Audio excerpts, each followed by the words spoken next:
The power of relevant radio.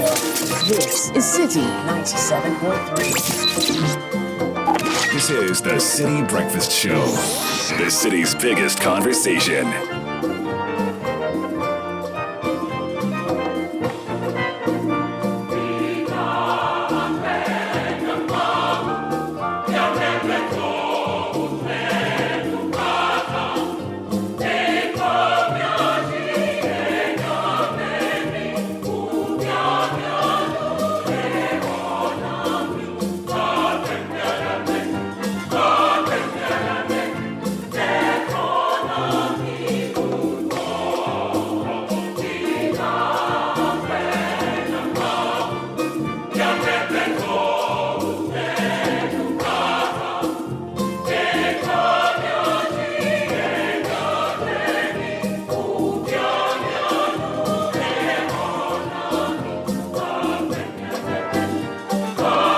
6:27. Welcome to Wednesday, the 14th of December. Good morning, bonjour, buenos dias. This is the Citi Breakfast Show, live on your dial 97.3 FM. My name is Nathan Quao, sitting in for Bernard Davle. It's such an honor and a pleasure bringing you the biggest breakfast in town.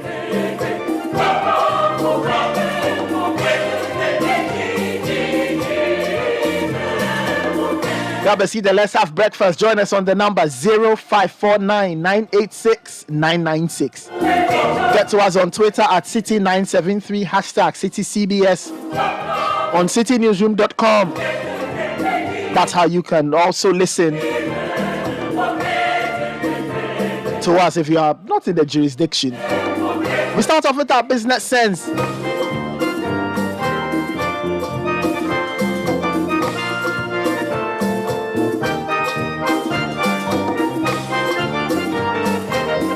Our business sense comes from ADB.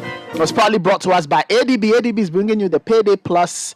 If your salary goes through ADB, be thankful and be happy, because the Payday Plus is for you, so you can sort out any pressing needs that may come up before payday. You can access up to 10,000 cedis or 80% of your next monthly salary, and there's no interest on repayment within 30 days, and your money hits your account the same day. You can call Meredith on 0243 273 369 or now on 0244 284 197. ADB, truly agric and more.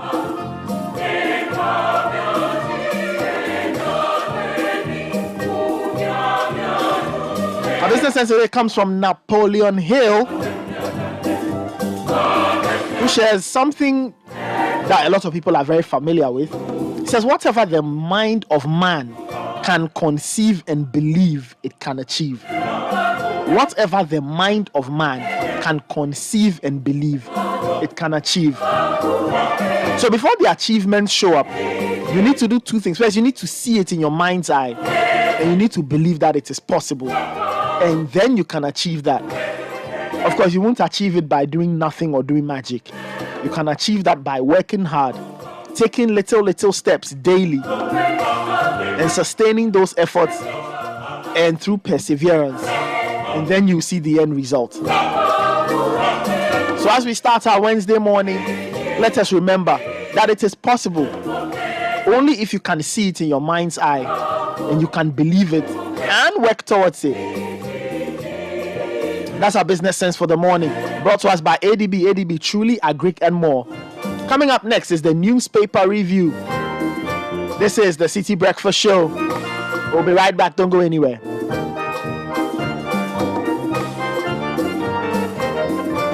The Citi Breakfast Show. Rise above the noise.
It's that time of the night again.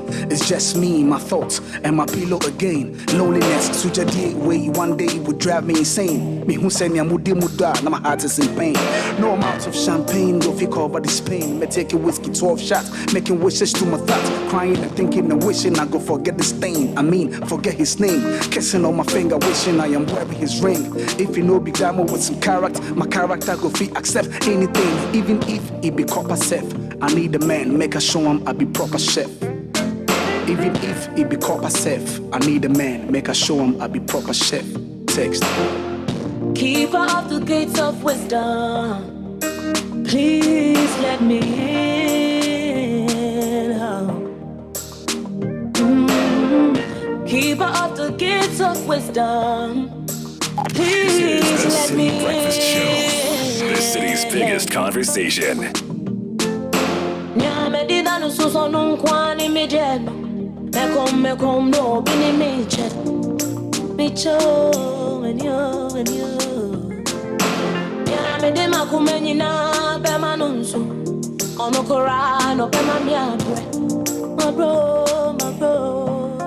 Said I need someone to call my own.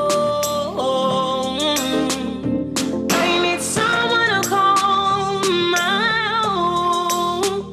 And I need someone to call my own. Yeah, I need someone to call my own. To hold me down.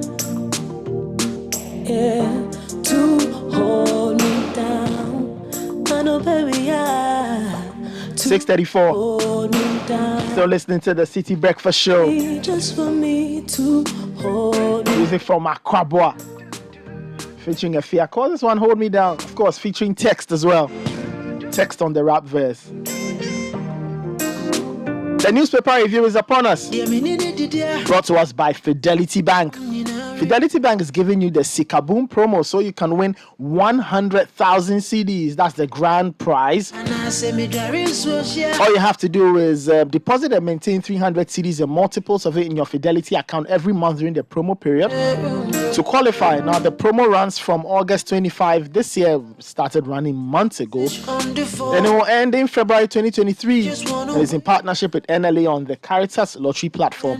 Open your Fidelity account, make that deposit today, and win big. T's and C's apply. Fidelity Bank, believe with us. Thinking and wishing I go forget the stain. I mean, forget his name. Kissing on my finger, wishing I am. And the newspaper review is also brought to us by Total Energies, 3-time winners of the Petroleum Company of the Year award from the CIMG. Make a show him I be proper. And they are in the CIMG's Hall of Fame for petroleum. Be copper safe. They dedicate these awards to their valued customers, and they promise to keep doing the things that have endeared themselves to you. They'll keep giving you the best products, the best services that meet your needs and expectations. The segment is also brought to us by Kel Chaco Toothpaste. Kel Chaco Toothpaste, happy smile.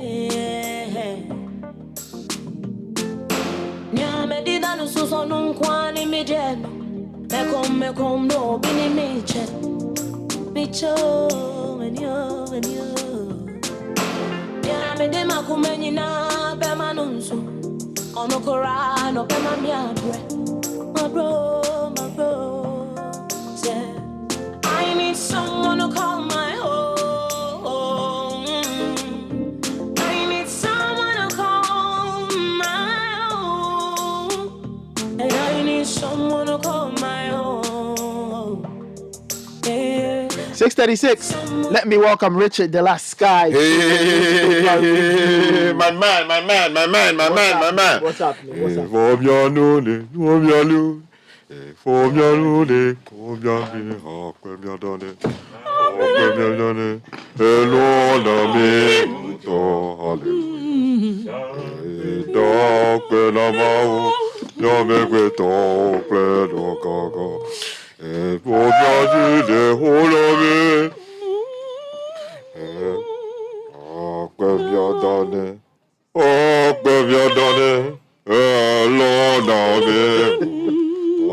You see, that be where you say hallelujah. No, this song, yeah. No, Charlie, the problem is the last time I heard the song, Sorry. must have been some 20-something years ago. No. I'm telling you. No. And, How? no, truth. This song is sung like No. You see, unfortunately, I've not heard this song in a long time. Where have you been? Yesterday, somebody called me and said, Charlie, MOG has done some rendition of this song. Look, if you hear the song, forgive me, you have orgasm. No,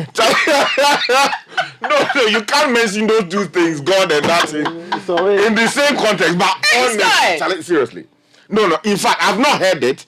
But if you have heard MOG's version of this, rendition of this song, because, Charlie, I've forgotten the words. Yeah, it's Midak, but it's by Ken Kafuye, formerly of the University of Ghana. Yeah. Solid tune. Those days I was in CYB.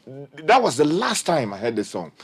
But the song is sang This song very is like often. everywhere. Like in church every week. Yes, that's what I'm saying. You see, so this morning I woke up, it was on my mind. And then Really? And then when I got into Charlie, I tuned into the thing. Then I hear say they play that. You I say no. Press your When I thoughts. come, I will say Godfred, and you know. No, you go to heaven. No, Charlie. So please, all my brothers and sisters out there, Yes. including Winnie Choir, whatever, that's your new CYB. Charlie, if you know the words of the song, send because I've forgotten the words. Somebody will send it right now. Hey. In fact, I have someone who can send it. You said, Oh, in yeah, fact, send it. Charlie, look. But if you have the Casco, emoji version, Charlie. Charlie, you for send it to because when it got, Charlie. I want to sing like you. Charlie. Let's go into the new. Okay, the final newspaper front page: resisting debt exchange inimical to recovery. Oforiatta rallies TUC, creditors and partners to get IMF board approval for staff level agreement. Also, Asasi Foundation and 10 others donate to Princess Marie Louise Children's Hospital, very old children's hospital on Darby Avenue here. NDC went to court without figures because collation system crashed, according to Johnson & Sidu and Kitsia. And Atuesian is to pay 60 million Ghana cedis in 1 year in 3 equal tranches. Yes. The Daily Graphic says this morning, IMF to inject $3 billion into our economy. The first milestone achieved for extended credit facilities. Please, let's talking milestone business. You know, it makes politicians feel that they have done something. Also on the front page, 80% poultry ventures fold up. Association talking about that. Meanwhile, Christmas is coming. And collapse of Capital Bank. Atoesian avoids prison. As you have said, details in the Daily Graphic this morning. Okay, the new publisher has an interesting picture of Bukum Banku on their front page. Bukum Banku locked up in police cells with 17-year-old son. Also, Iyoko chases 100 stolen luxury cars as FBI storms Ghana and grabs 10. Charlie. Hey. Oh. Also, the GFA threatens to sue persons who defame the Black Stars. And the Yana extols Napo over free SHS. The Republic Press says this morning, Asiedu Nketia scores own goal, exposes party secret in attempt to indict Ofosu Ampofo. Also on the front page, Opare Ado goes after Samit Jemfi and Ghana close to securing IMF deal. On the Chronicle front page, Ghana was honest with us, says IMF, after reaching staff-level agreement with Oforiatta and team. Atuesian escapes custodial sentence. Infighting rules NDC. Owen Chiefs petition Interior Minister. And 2 Corinthians chapter 8, verse 21. For we are taking pains to do what is right, not only in the eyes of the Lord, but also in the eyes of man. The Herald says this morning, most NDC leaders in midnight underhand dealings with MPP bigwigs. And says Asiedu Nketia drops bombshell ahead of Saturday's crunch executive elections.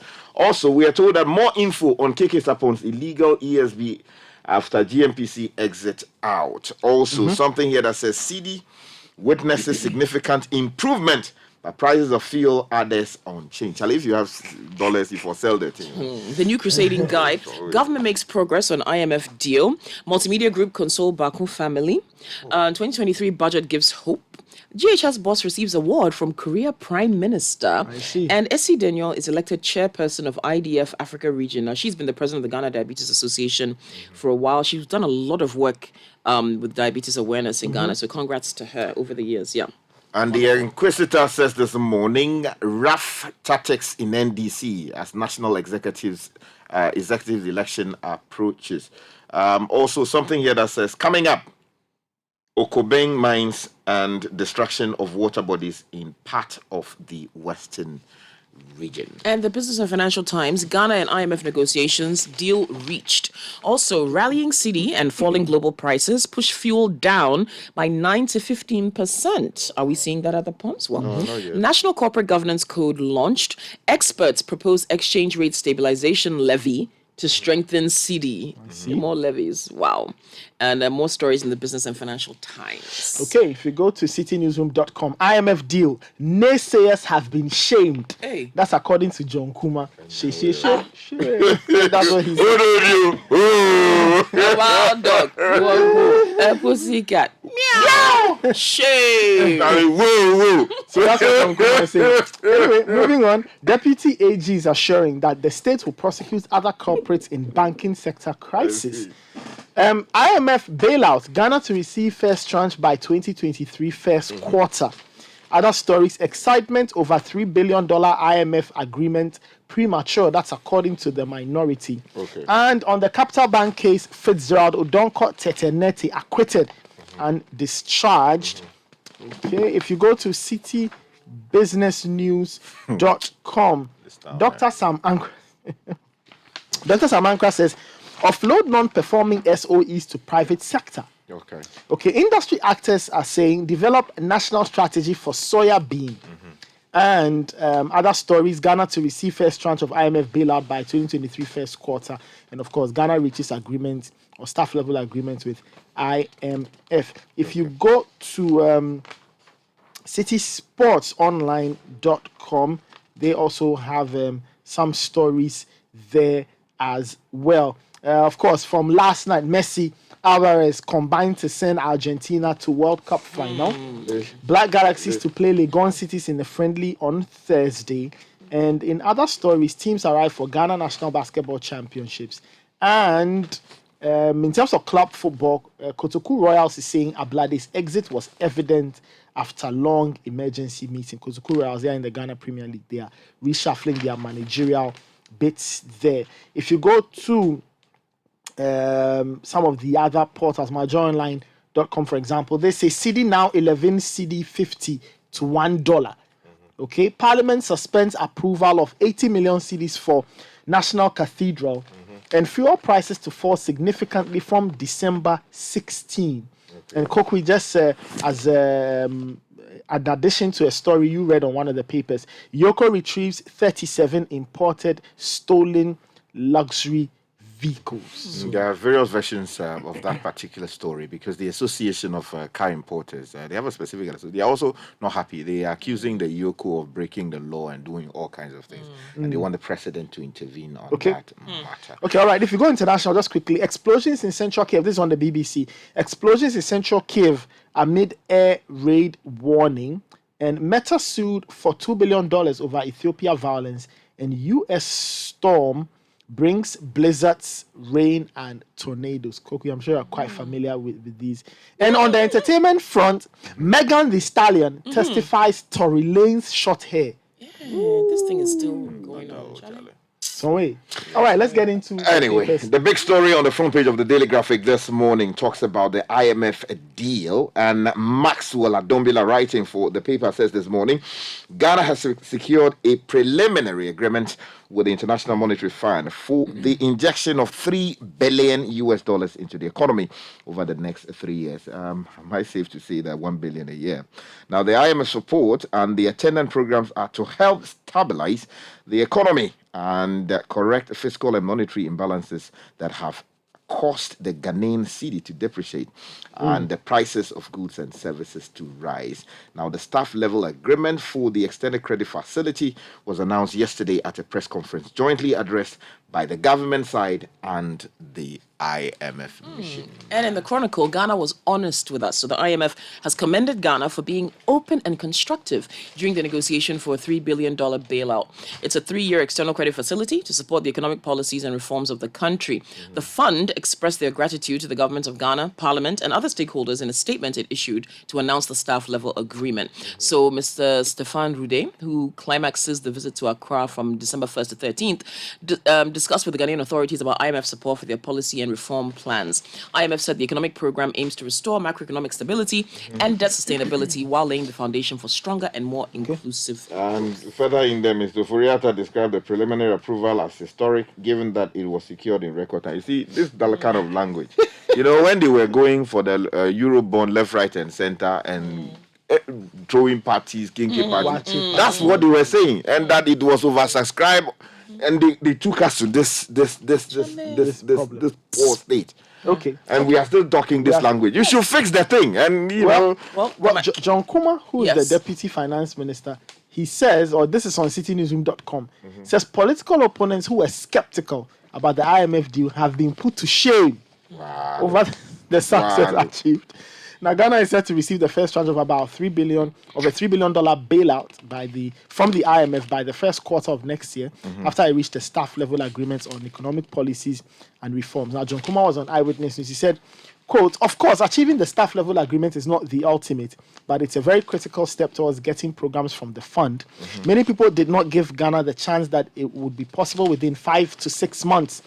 It will be able to achieve a staff level agreement in an IMF program. On the whole, we just want to give thanks to the Lord for Ghana.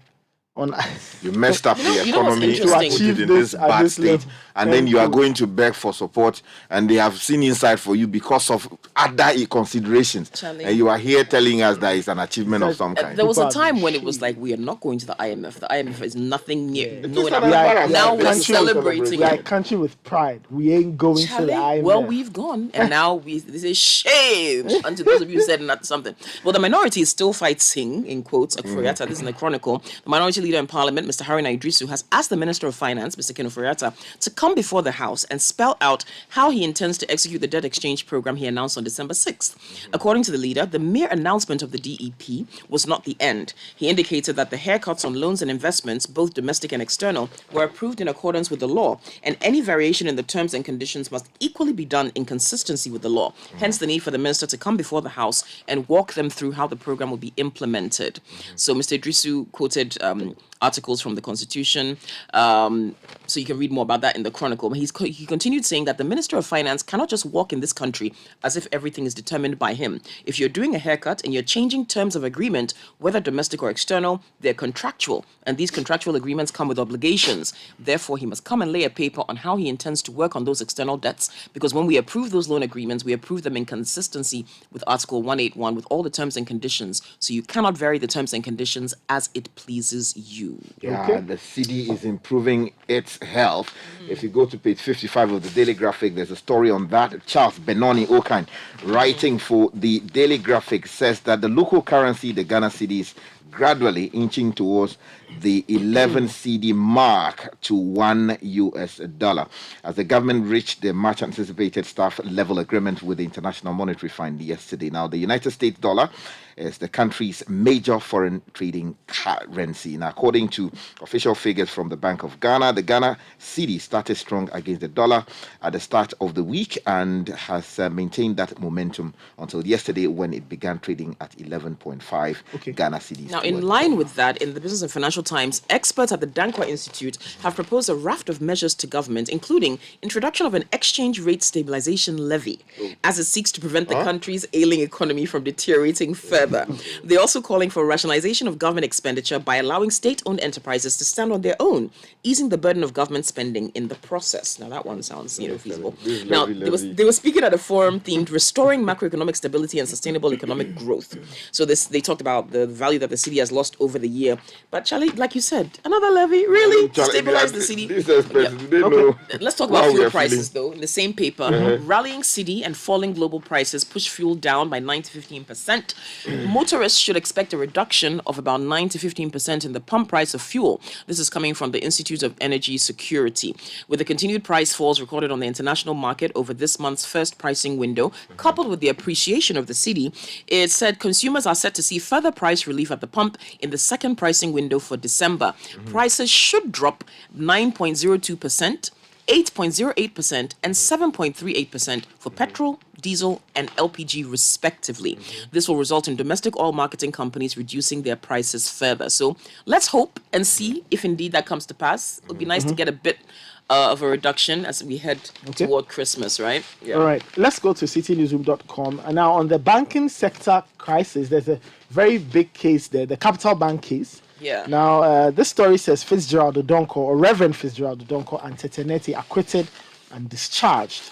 Now, in Accra High Court, or is that how it's supposed to be read? Or the High Court in Accra. The High Court Accra has acquitted and discharged the second and third accused persons in the Capital Bank case, Teteneti and Reverend Fitzgerald Odonko. The two were charged together with the founder of the defunct bank, Ato Essien. In April this year, Reverend Odonko revealed that he was against the bank's payment of 27.5 million cedis as a business promotion to its founder and CEO, William Ato Essien. According to him, although the decision of the bank's board to pay the money to Essien out of the 620 million cedi Bank of Ghana's support was an industry practice up until 2019, he and some others protested the payments because it was not in the interest of the bank. So the story goes on to detail all of that. In addition, the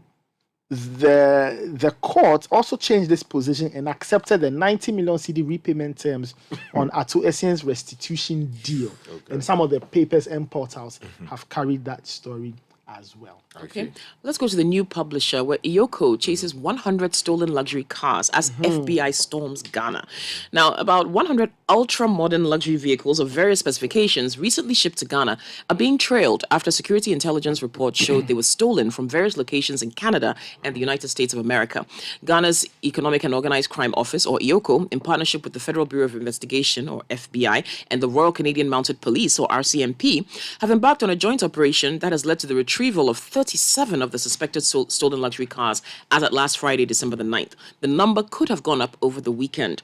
The cars were retrieved in and around Accra from places where the affluent live and the wealthy play, including but not limited to Fiesta Royale Hotel, Mervinpick Hotel, Jolu Dimples Junction area, East Legon, North Kaneshi, and the Jolu Roundabout area. During the repossession operation, 10 persons were arrested to help in investigations. After their arrest, they were granted self-inquiry bail and asked to stick to a timetable for reporting to the police to assist in investigations. The remaining 63 suspected stolen vehicles are being tracked in the joint security operations. Now, some of the cars being tracked include a BMW X7 2019 model, Jeep Wrangler 2021, Range Rover EV 2022, Mercedes-Benz S-Class 2022, 2022 Honda CR-V, Honda Odyssey 2022, Audi SS 2021 model, Mercedes G-Wagon 2017, Mercedes GLE 2022, and other modern specifications. All right, interesting stuff there. Okay, guys, I think our time is up. Yes. But thank you so much. All right, thank you, Kogu. Thank you, Richard. Yeah, Charlie, thank you, bro. That was the newspaper review. Coming up next is the City Business News. Unleashing the power of relevant radio.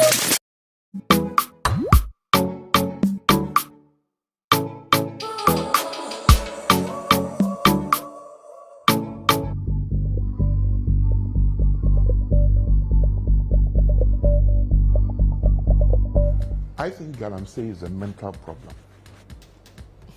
It's a mental problem. It's a mindset problem that you think you can steal today and still eat your cake tomorrow.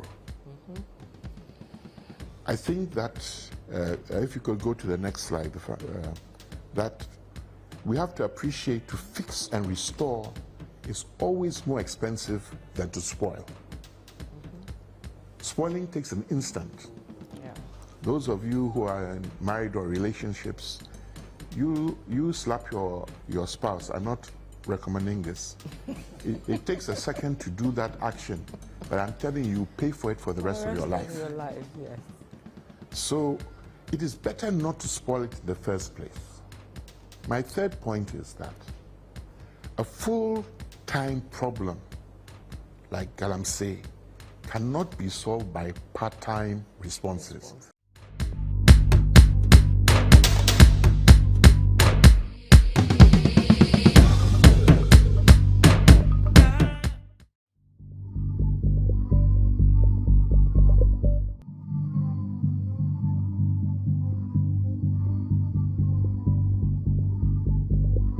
We are resorting to more expensive chemicals to be able to get to be able to reduce the process losses. If you go to Odaso, if we were not using the polyelectrolyte, we might not have been able to even get up to 30% of the water to send to Obuasi. But with the use of the polyelectrolyte, we are doing about 50%. And so at every time you have to increase costs. If you are using the aluminium sulfate, you will have to use, the more aluminium sulfate you put in your water, the more other chemicals that you put in to correct your pH level. So at all times, the costs continue to go very, very high. And I think that if PURC can allow us to pass on the cost to the citizens, yes, politically it might have some implications. But when people begin to see the cost, I'm sure we'll all go onto the rivers and directly get the people who are doing that damage away. If we don't take that seriously, I'm sure even our rivers will die.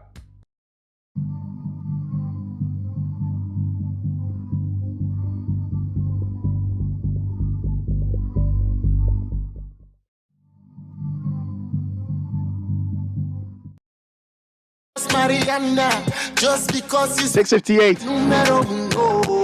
Coming up next is the City Business News, brought to us by Access Bank. Access Bank has the triple salary promo. Switch your salary account to Access Bank's Empower salary account today and automatically enjoy free interest on payday loan, pick now, pay later loan, fly now, pay later loans, and other personal loans.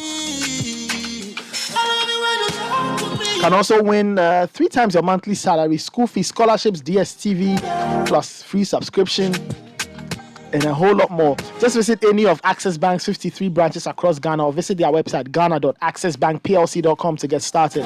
Access Bank, more than banking. And the City Business News also brought to us by Goyle, MTN, and Enterprise Life. Enterprise is your advantage. Let's get into the City Business News with Michael Obodu. This is the Citi Breakfast Show, the city's biggest conversation.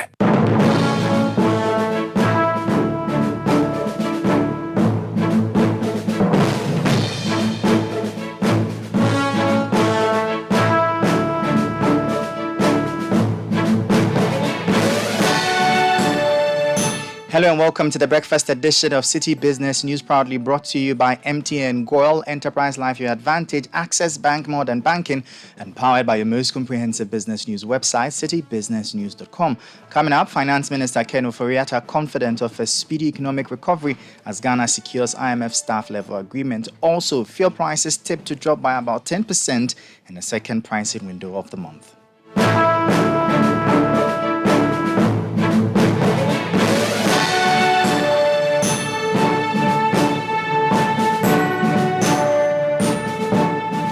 My name is Michael Obodu. Into our stories now. The Finance Minister Ken Ofori-Atta is optimistic that the IMF staff level agreement will aid the speedy recovery of the economy. This comes as the IMF staff and the government of Ghana reached a staff level agreement on economic policies and reforms to be supported by a new 3-year arrangement under the extended credit facility of about $3 billion on Tuesday. Speaking at a press conference in Accra, Ken Ofori-Atta noted that obtaining the approval of the IMF board will be dependent on the closing the deal with the bondholders. The SLA is only one aspect of the approval process. more is yet to be done to secure IMF management and board approval, and that is what we, all of us as Ghanaians, should work to ensure that we go through. Key fiscal measures, structural reforms, and the medium-term macro-fiscal framework in the 2023 budget are aligned with the IMF-supported program. It is therefore crucial that we receive support from all stakeholders, especially Parliament, to ensure that the 2023 budget, including all revenue measures, are passed and not return to last year's experience that we had. And the creditors also to ensure a successful debt operation. Truly, the eventual conclusion of the program will assist us in our efforts to restore stability, tackle inflation, and strengthen our currency. That is why the various ingredients of the program should be supported by all Ghanaians and all stakeholders. We can only get to the IMF board if we get sufficient commitment from our creditors in support of the debt operation. That was the Minister of Finance, Ken Ofori-Atta. Meanwhile, the IMF mission chief to Ghana, Stefan Rode, says it will need ample assurance from Ghana's partners and creditors that the program is fully financed before its board finally approves the $3 billion deal. He assures that Ghana will receive the first tranche of the $3 billion from the International Monetary Fund once the IMF board gives its approval. When it comes to, for example, the perimeter of the debt restructuring, which debt would be included or not included, when it comes to the parameters of the debt restructuring, in other words, what type of relief would be sought from one type of creditors or another, and when it comes to engagement between the government and the creditors, all of that are very much sovereign decisions, and they are very much for the government to decide on in collaboration with their financial and legal advisors.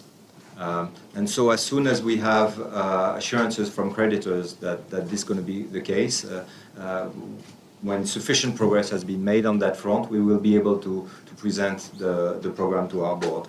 And as to the follow-up question that you had on when the money would hit Ghana's accounts, that would happen very, very shortly after the program has been approved by the board. That was the IMF mission chief to Ghana, Stefan Rode.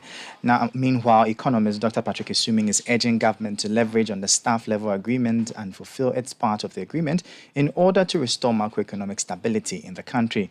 Dr. Esuming maintains that the country is not out of the woods with just the announcement of the staff level agreement. In an interview with Citi Business News, Dr. Esuming underscored the need for government to broaden stakeholder consultation to ensure that all parties buy into the program.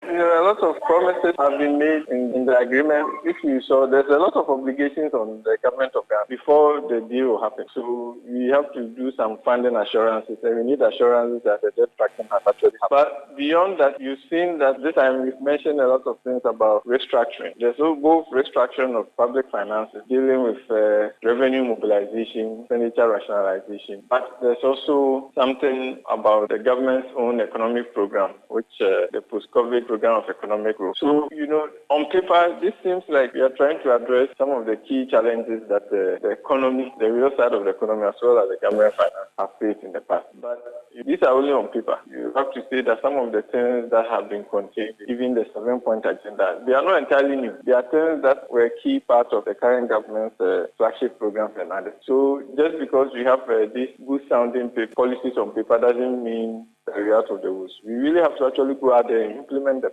So I hope that the government will broaden the stakeholder consultation and ensure that you get broader buy-in for the actual implementation. At the moment, we know they are struggling because some key stakeholders are kicking against the debt exchange program that was announced. Dr. Patrick Esuming is an economist. Now, energy consultant Benjamin Nsia is tipping the price of petrol to hit 14 Ghana cedis per litre or lower soon. This represents about a 10% drop in the current price of the commodity, which currently stands at an average of 15 cedis 40 pesos a litre. This comes as a major relief to consumers after fuel was almost sold at 18 Ghana cedis a litre last month. Mr. Nsia has been explaining what is accounting for this anticipated drop in prices. So beginning 16th, petroleum users should expect quite drastic decline in the price of petroleum product because of one, the cedi has seen stability and appreciating against the dollar, and two, prices of petroleum products on the international market are continuously declining. So I expect that beginning this particular date, prices of petroleum products will decline by about at least 10%, and that means that petrol will go for a maximum of 14 Ghana cedis per liter, and diesel will go for a maximum of 16 Ghana cedis, 80 pesos per liter. However, due to competition, others are likely to sell petrol below 18 Ghana cedis beginning this particular window, and then others are also likely to sell diesel below 16 Ghana cedis. And the reason is that there are many OMCs and many BDCs, and because of the competition, others would like to decrease their prices so they can stay in business and also serve the petroleum user.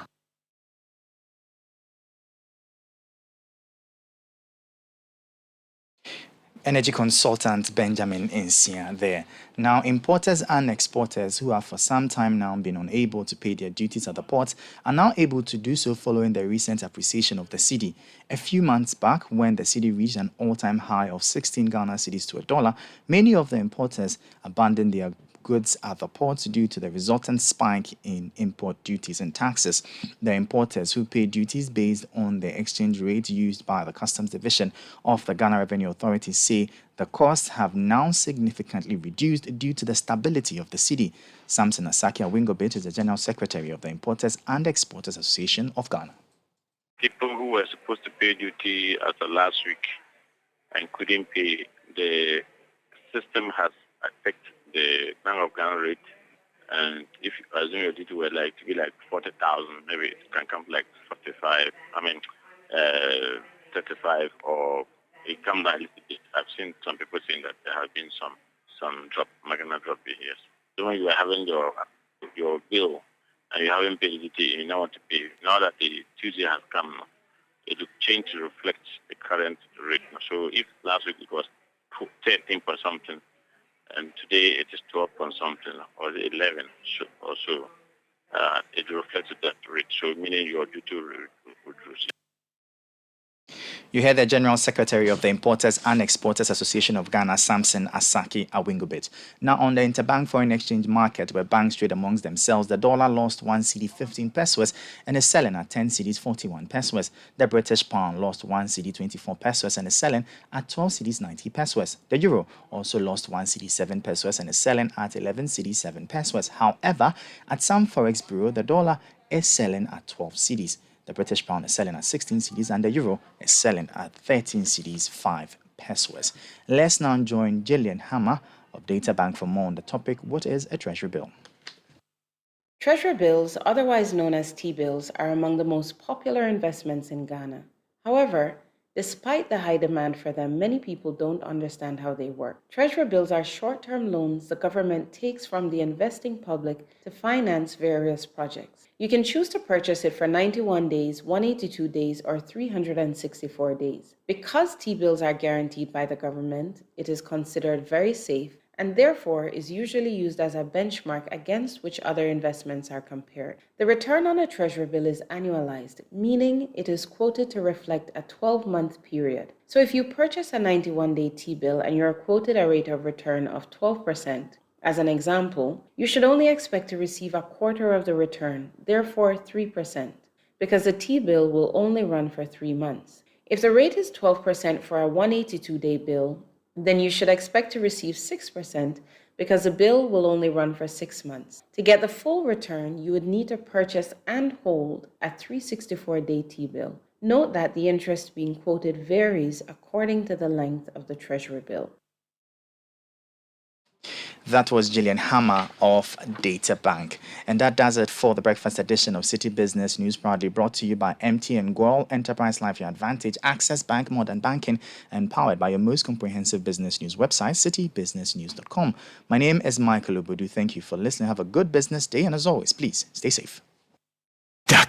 My boss owns a fleet of commercial cars and he drives only brand new vehicles. Latest, before he hired me.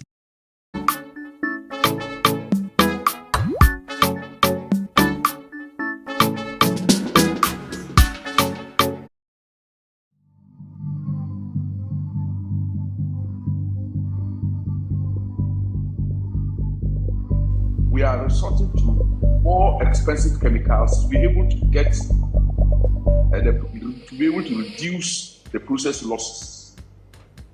If you go to Odaso, if we were not using the polyelectrolyte, we might not have been able to even get up to 30% of the water to send to Obuasi. But with the use of the polyelectrolyte, we are doing about 50%. And so at every time you have to increase costs.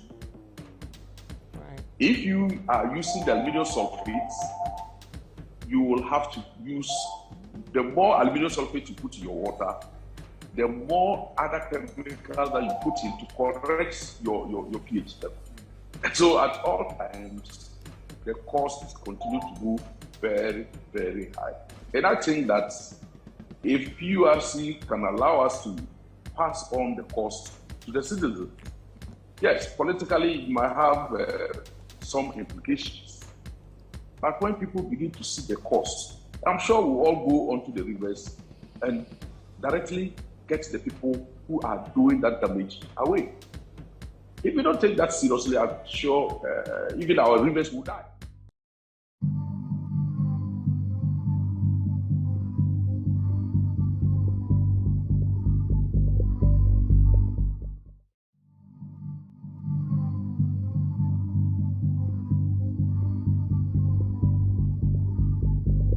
The cost of production has gone equally very high.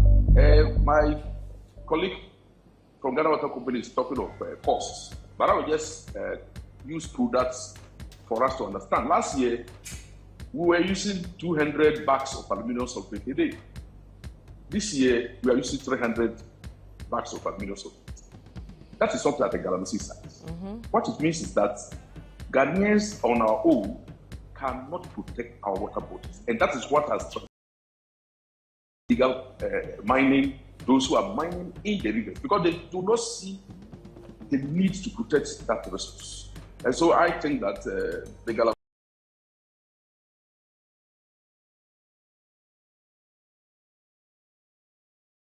water body, and that's why we have to call for the strengthening and resourcing of the Water Resource Commission, because they are supposed to protect the water bodies for us. But I don't think they are resourced enough.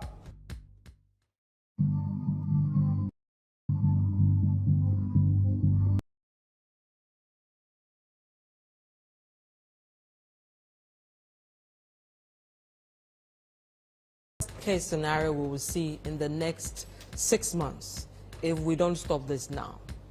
You've said 100% as a country in the next 6 months. The immediate one will be that probably we will not get treated water from Ghana Water Company. They will have to shut down. The long term is that most of their equipments will be destroyed forever and they have to bring in, so it goes back to the investments. But apart from just us getting water to drink, agriculture is affected already. We are going to have food security issues, not just water security. Economic growth will suffer. We are already in a system where we are struggling to see how best.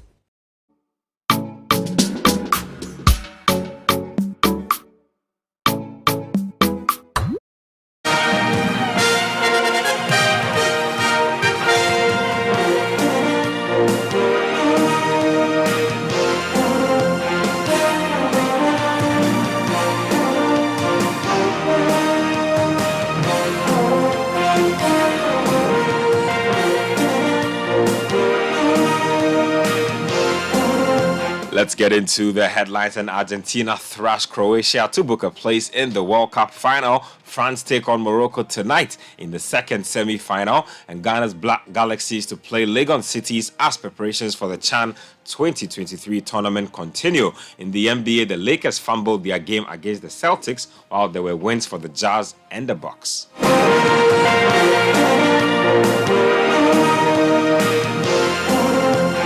Let's begin with some World Cup news. And Africa's sole campaigner in the World Cup, Morocco, will face defending champions France today in the second semi-final tie of the competition. Morocco's Atlas Lions became the first African side to make it to the last four of the World Cup after they beat Portugal in last weekend's quarterfinal, and they can make more history if they beat France today. For France, they are hoping to become the first team to defend their World Cup title since Brazil achieved that feat in 1962. The winner of today's semi-final match will take on Argentina in Sunday's final after the South Americans beat Croatia by 3-0 last night thanks to goals from Julian Alvarez and Lionel Messi. And talking about that one, Argentina picked up a 3-0 win. Let's get some reaction from Argentina goalkeeper Emiliano Martinez speaking after their 3-0 victory.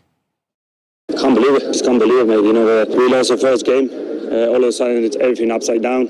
People doubting us. Obviously, we lost the unbeaten run, 36 games. In Mexico, the first half was a little bit sloppy, and everyone wanted us to lose. So it's us against the rest of the world. So I'm so glad that this 26 group of players, they're all fighters, and we got 45 million Argentinians all behind us. It's just amazing. We feel the crowd on the streets. They're all full of Argentinians. Every time we play, we are home. We feel like we are home. There's only 40 or 50,000 Argentinians in every ground. We're so happy to have them.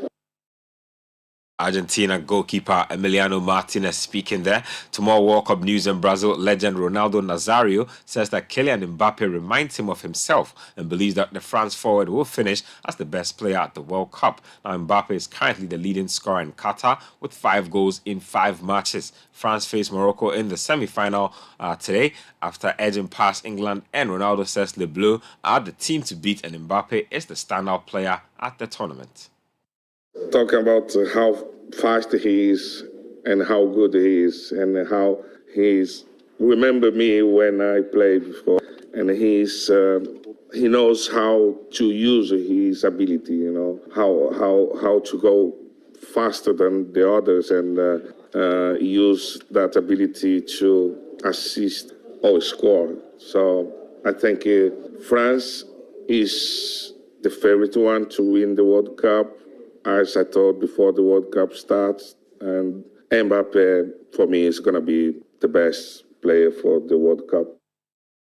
Ronaldo Nazário de Lima speaking there. Let's get to some local news. And Black Galaxy's management chairman, Dr. Tony Aubin, says he is impressed with the team's preparations for the 2023 CHAN tournament. The national team has been in camp for some weeks now, playing friendly matches, with the next game coming up against Legon Cities on Thursday.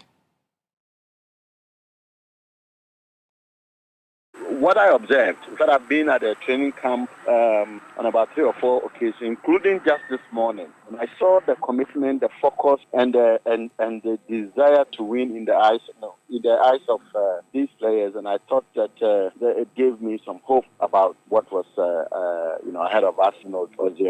Obviously, we still have time to polish up. In fact, the team would have to be pruned down to maybe 26 or so. So there's more work to be done. But what I saw was very impressive. I mean, I was impressed with that. Black Galaxy's management chairman, Dr. Tony Aubin, speaking there. To some league news, in Accra, Hearts of Oak head coach Slavko Matic has called for an improved performance from his team when the Bet Power Premier League returns from the World Cup break. The Serbian made this remark after a 2-1 loss to the Black Galaxies in a friendly match that was played over the weekend. The Phobians are away at Nswatraman SC next Tuesday in match week 9 of the league. Generally, I'm satisfied. As your colleagues say, we don't have 4 or 5 national team players. We don't have heart of the team, but we have another heart. That is important. We must work with all players the same way, and the quality of one team exactly, I think, one day showed today. Without that 4 or 5 players, we still play, I think, good football, and we must improve. We must run more. We must have more discipline. We need time for better things. For us, the most important next game. We prepared Now we have time, 1 more week to prepare for next game. We're waiting to see Federation what will decide about us because we have 5 players out. Accra Hearts of Oak head coach Slavko Matic speaking there. More league news and public relations officer for Kotoku Royals Okateche Afrifa has shed more light on the departure of the club's head coach Seth Ablade. Now, the Akemodan-based club announced the departure of Ablade via a statement ahead of the restart of the league. Now, according to Afrifa, the decision was taken following a meeting with the gaffer. Well, yesterday it was an emergency meeting between Kotoku Royals and Coach Seth Ablade. Was about the performance of the club. Honestly, Kotoku Royals has played 8 matches in the Bet Power Premier League. We have won 1, drew 1, and lost 6. Ideally, that is not how Kotoku Royals is. So the management met the coach for about 2.5 hour meeting, and the final they say is that the coach should step aside for the clubs to move on and see whether we can change things or know how we can go by. So in a mutual way, the 2 parties have part ways, and now we are not doing anything. Coach Seth Ablade is no more a head coach for Kotoku Royals again. Now, he also confirmed the new coach will soon be appointed. However, in the interim, assistant coach Akapo Patron will take charge of the team. Yes, Kotoku Royals have ideas and plans to appoint a new head coach as soon as possible. So it's not a matter of a couple will last at least 2 or 3 or 4 weeks before we appointed a new coach. But since we don't have a head coach, that has been a reason why in an interim we have appointed him to come and stay focused and make sure that the club will go on, the players, training section and everything will be on point before a new coach comes. So it wouldn't take us too long before appointed a new coach. So you heard Public Relations Officer for Kotoku Royals Okateche Afrifa speaking there. Let's do some other news. And a partnership led by American businessman Bill Foley has completed its takeover of AFC Bournemouth. Now, previous owner Maxim Demin has sold his 100% stake in the Cherries to Foley's Black Knight Football Club. Foley, who is the owner of NHL ice hockey franchise Vegas Golden Knights, assumes the position of chairman. Now, in a statement, the club said, and I quote, committed to providing the investment to sustain and build upon Bournemouth's recent accomplishments, end quote. It is the latest American investment into the Premier League after a group led by Todd Bowley took over Chelsea in May. So more American owners for the English. Charlie, but why you don't want to talk about Messi? Charlie, why are you discriminating? But you see, Messi was our first item on the news. No, you see, the way you celebrate the other man. No. Why they do that? Equal treatment. This ambush on the news. Ambush on the news is unprecedented. Equal treatment, bro. Equal treatment. Charlie, equal treatment. I tell you, I'm ready about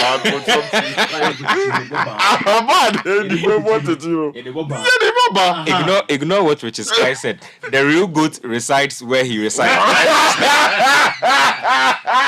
The goat, yes, sir. The goat is eating grass. like a goat must. That's all for the news this morning. You can get more on citysportsonline.com. Trust the process. The biggest things often start small. No matter where you are now, the most important decision you'll make today is knowing. What do you get when you mix the best DJs in the country, the most amazing live band sets, delicious cocktails, and wonderful food? Back-to-back hit music from Ghana's finest group, Prayer, dazzled by the sounds of Abiana and being serenaded by the brilliantly talented Aquabua, and jam to the hits from the Beam Nation president himself, Stone Boy. The biggest outdoor party, of course, Situation 2022. 2022. Are you ready to party? We're changing the situation on December 24, 2022 with the biggest outdoor party in Accra. The Situation Outdoor Party 2022. Let's wrap up the year in style with the most epic party to end all parties this Christmas Eve with Situation. Ain't no party like a city party, because a city party don't stop. This will be another one to remember. Date Saturday 24th December 2022. Venue La Palm Royal Beach Hotel, Accra. Time 8 p.m. Dress code, it's an all-white affair. Get your platinum, diamond, gold and silver table bookings and seats by calling the hotlines 020-5973-973 or 055-8973-973. Book your table and make reservations now. The Situation Outdoor Party is sponsored by Ebony Condoms, Series, Doritos, Lays, Logistics Movers and Veuve du Vernet France. It's supported by City FM and Ghana Weekend and powered by City TV. This is a Beyond the Return event.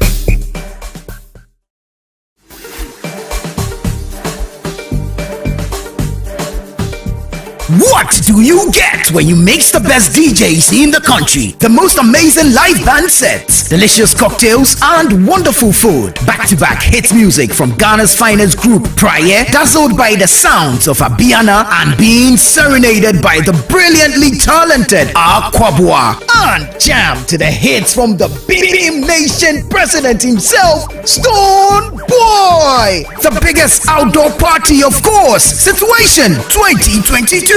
Are you ready to party? We're changing the situation on December 24, 2022 with the biggest outdoor party in Accra. The Situation Outdoor Party 2022. Let's wrap up the year in style with the most epic party to end all parties this Christmas Eve with Situation. Ain't no party like a city party, because a city party don't stop. This will be another one to remember. Date Saturday 24th December 2022. Venue La Palm Royal Beach Hotel, Accra. Time 8 p.m. Dress code, it's an all-white affair. Get your platinum, diamond, gold and silver table bookings and seats by calling the hotlines 020-5973-973 or 055-8973-973. Book your table and make reservations now. The Situation Outdoor Party is sponsored by Ebony Condoms, Series, Doritos, Lays, Logistics Movers and Veuve du Vernet France. It's supported by City FM and Ghana Weekend and powered by City TV. This is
Still listening to the Citi Breakfast Show. Sending your messages on 0549 986 996. A few birthday messages. Get some love. This not you. Get some love. This one says happy birthday to Honorable George Cyril Bray. He's the MC of Ablekuma West Municipal Assembly. Godfred's friend. Yeah, Godfred's a very good friend. Happy birthday to him. Happy birthday to you, Mr. Bray, George Cyril Bray. This message is coming from Kofi Go. I also got another one. MC, where's the party? Where's the party? On Twitter. Okay. I also got another one on Twitter, and it's this one says you deserve the best of this milestone. Happy birthday to Honorable George Cyril Bray, MC for Ablekuma West Assembly. It says from your young Efutu brother. That's what the message says, and I'm reading young Efutu brother. Yeah, I'm reading as I see it. All right, this one says a warm and happy birthday wish to the last baby of the Ashong family, Enemil Ashong Jr., aka Papa, from your mom, dad, brother, sister, and the Degbo family. Thank you. That's Thank you. Ashong's brother. Oh, nice. Yeah. Happy birthday. The Popo. This one says happy birthday to Mrs. Linda Edumreku of Trinity Methodist Church, Kaswa, and the Ministry of Information. It was her birthday was yesterday actually. Okay. That's from Mame in Adabraka. Okay. This one says kindly wish my daughter Nanajwa Walker of MAPS International School Tema. That's coming from Arabagezi in Tema. Okay. Well, I have a message for someone. It's not a birthday message, but it's a congratulatory message. Congratulations, Mrs. Mabel Norte, General Manager of Zenith Bank Ghana, on being adjudged the Transformational Leader of the Year in Finance at the recently held Women's Choice Awards 2022, as well as winning the Female Personality in Banking Award at the Inspiring Women's Awards 2021, and Overall African Women Achiever, Commercial Banking category at the African Women Awards 2022. Keep soaring. We're proud of you. This is from your team at Zenith Bank Ghana. So, wow lots of achievements. Well, yeah, this particular lady, Mabel Norte, Zenith Bank. Yeah, that's lovely, right? And yeah, that's a good one. Let me just say good morning to a former lecturer of mine, Bobby Banson. Great guy, lawyer, and he recently launched a book. Okay. A couple of days ago, I was there myself to MC for him. Nice. On civil procedure. He's a great guy, and Charlie, look, no, Bobby, you'll be big man. Writing a book isn't easy. Yeah, that's right. Writing a book is not easy, especially when you come back and looking for material on civil procedure. He's put it together in a crisp manner. Nice. And I love that work. And then also let me say good morning to a former colleague, because she's now in part 2. The name is Rita Tando at the Ghana School of Law. Oh, nice. You are a great woman. May God continue to bless you. Okay. We want to say thank you to 2 gentlemen who have been very helpful this morning. So, during the newspaper review, Sky talked about how much he loves Ken Kafui's song. So, 2 gentlemen whom I know. I told you somebody will send it. Yeah, Charlie, you know brothers for the sister. Charlie. So, Gabi Aheto. Thank you, Gabi, for sending that. And Michael Dodu. Michael Dodu. Yes, my own Michael. Thank you, gentlemen. You're amazing. You're super. They both sent the sheet music Charlie. for Ken Kafui's. Me dark man. So now you have it. All right.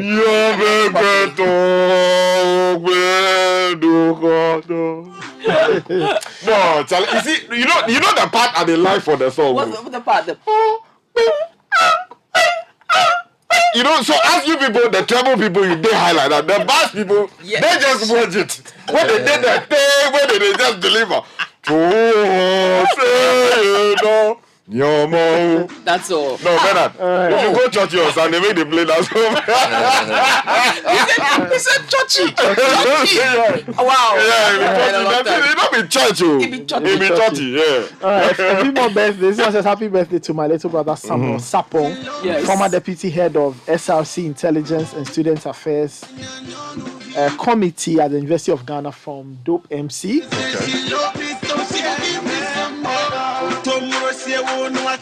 Now, in this day and age where rent charges are astronomical and the cost of getting a place to stay is a huge issue, Ugo Flip is here to make the home ownership journey realistic, fun, and more affordable. Log on to ugoflip.com, register with your phone number or email address, and buy as many tickets as possible to stand the chance of winning a house at Pram Pram or weekly game prize or one of the many consolation prizes.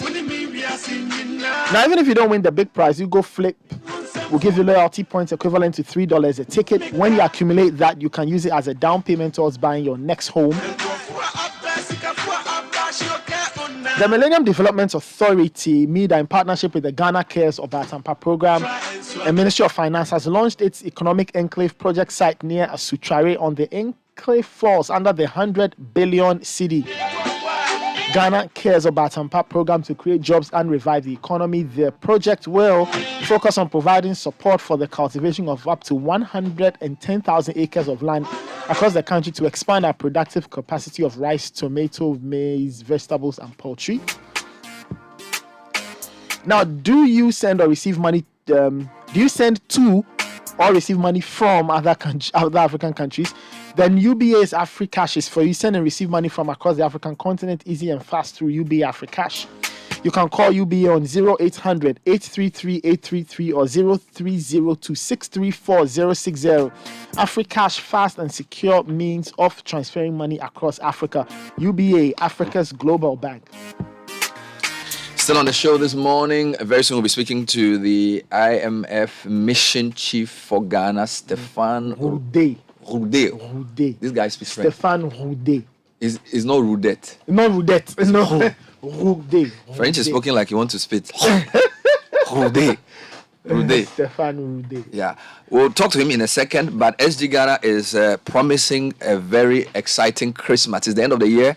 And if you want to you want to shop, but you're running short of cash, we can sort you out. Spend 500 cedis or more when shopping for friends and loved ones and receive an instant cashback reward. Now, simply pay for your shopping with your SG Ghana Visa card at your favorite shop and get an attractive cashback reward for even more shopping. Start shopping today. If you're not a customer, sign up now and get a card. For more information, call 0302 214 314. Promo ends on 31st December 2022. Remember, with Societe Generale Ghana, the future is you.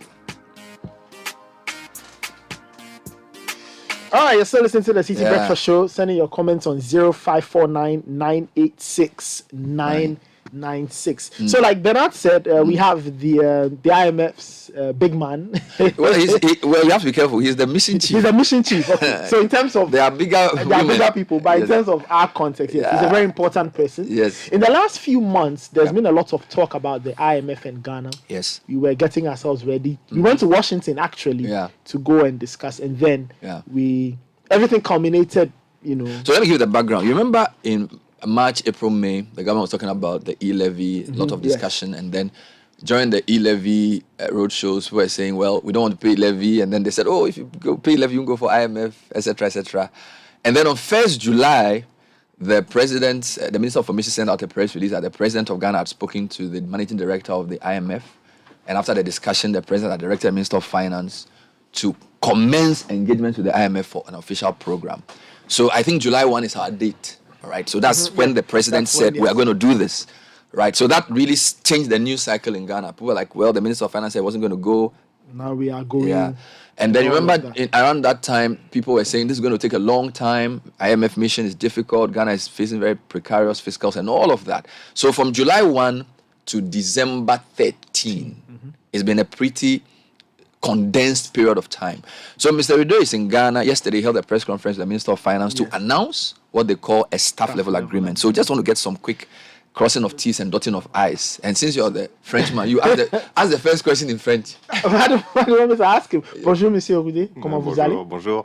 Good morning, Bernard. Good morning, everyone. And, Thank you. Good morning to all Ghanaians and your audience. Thank you so much. Thank you. So based on the timeline I gave, from July 1, when our president announced the intention, at what point did the staff come in? At what point did your work begin?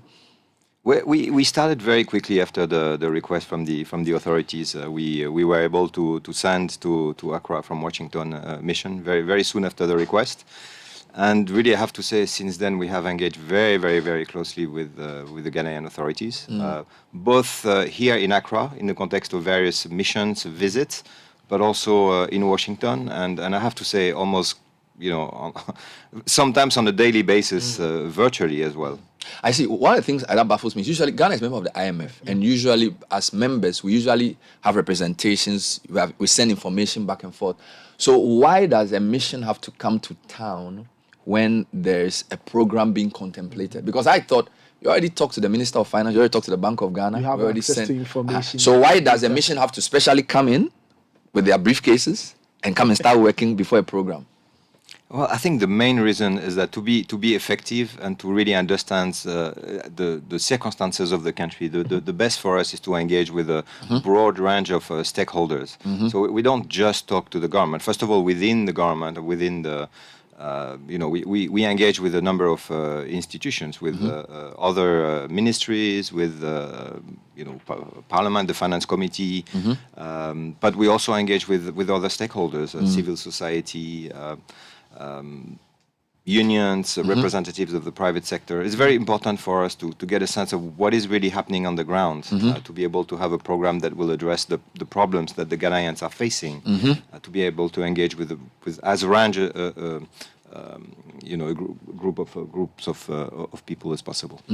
Now, during these information sessions or these discussions with governments and whoever, what kind of information do you ask for as to help you with your work? What do you ask from, say, okay, what did you ask from, say, the Ministry of Finance or the government in this period so you can also do your work well?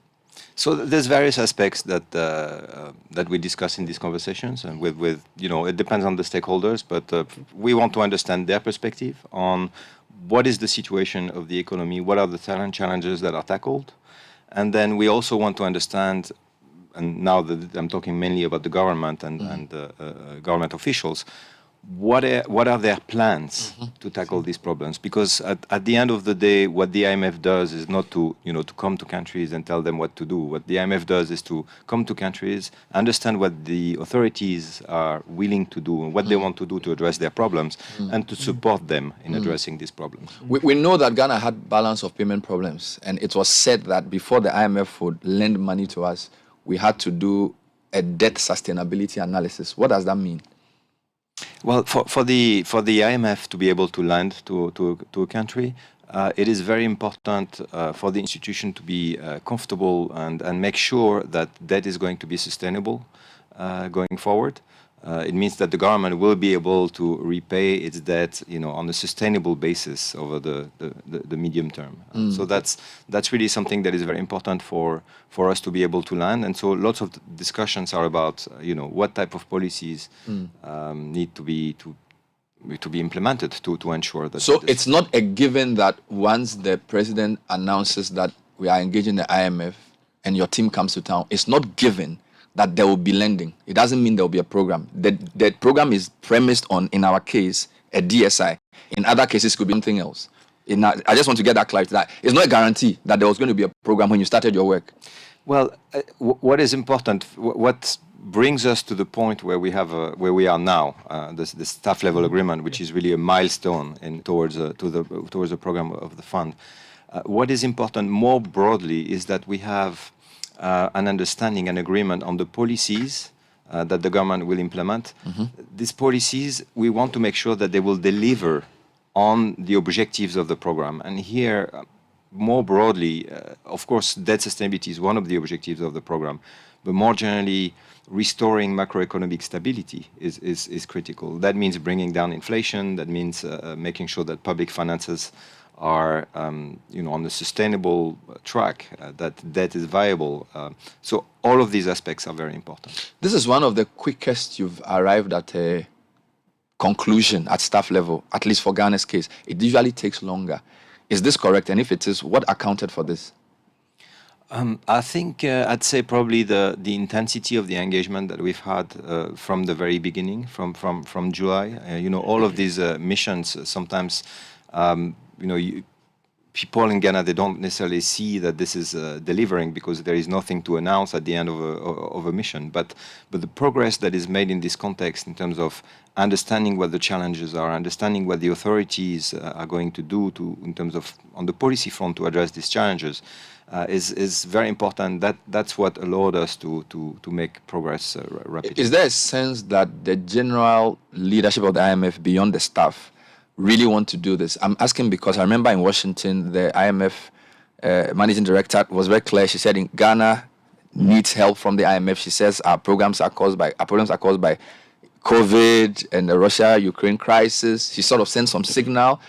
Even a couple of days ago, we heard the U.S. ambassador say that if Ghana gets a staff level agreement, the U.S. will support at the board level. Is there a sense in Washington that even before your work, there was some eagerness, possibly because of the geopolitical situation in the sub-region, that they can't allow Ghana to get to the brink of, say, Sri Lanka, so they had to do something? Well, the short answer is yes. There is some eagerness to help Ghana, of course. Everybody is well aware of the hardship that the people of Ghana are experiencing these days, and it is very important for us to help in this context. So now that the staff level agreement has been announced, what usually follows, or what's the next thing we should expect? So now the next step will be to try to bring the program request to our executive board. Okay. And once it is approved, of course, we can start with dispersing the money. What is needed for us to be able to bring that request to the board is what we call financing assurances. It's the board. For the board to be able to approve a program, it needs to have some degree of comfort that development partners will come and help finance the program. It's important to make sure that it's not just the IMF that is going to come, but that it catalyzes financing from other partners so that the government can actually implement this program, sustain its operations and activities. That's one aspect. The second aspect is for the executive board to also have some comfort about the fact that debt will be put on a sustainable path going forward, achieving sustainability over the medium term. That is the objective, and so some comfort from creditors that some relief will be provided that is consistent with this debt on that point. Objective. Two things I found to be odd. Before the announcement, the graphic had done a story that as of 12 December, nobody had signed up for the debt exchange program. I thought that would concern you, but it appears it's not a big concern because I feel the debt exchange program is probably the main vehicle to attaining the sustainability among others. If the day before you announced the staff agreement, nobody had taken up at least not publicly, most people had said they weren't going to agree. Was that not a concern? And second question, again, the government hasn't given the details of an external debt restructuring. They just said they are engaging. Would you not need those two assurances before you would announce the staff level agreement? So I think on the domestic side, you're referring to the domestic debt exchange. It's not for us to speculate what creditors will decide eventually. We are just in the middle of the process here. So I think the best thing to do is to let the government and its creditors discuss the offer that have made. On the external side, the details of the authorities' intentions have not been announced yet. But something that I would like to emphasize is that the IMF is very concerned about the overall picture, making sure that the strategy eventually will deliver on debt sustainability. But the details of how this debt restructuring is being implemented, what type of debts are being restructured, relationships with the creditor, whether domestic or external, the parameters of the debt operation, what type of relief the government will be seeking from the different creditors. All of that is really very much for the government to decide. These are all sovereign decisions. So you are just looking at the outcome, not the details of the specificities of whether it's a tenure extension, whether it's a time extension or interest rate cut. You are looking at the top lines. Is that what you're saying? They are broad objectives when it comes to debt sustainability, and this is those that we are really want to make sure these will be achieved. So is your work done in Ghana? Or you come back and announce that the board has agreed? Is your work done?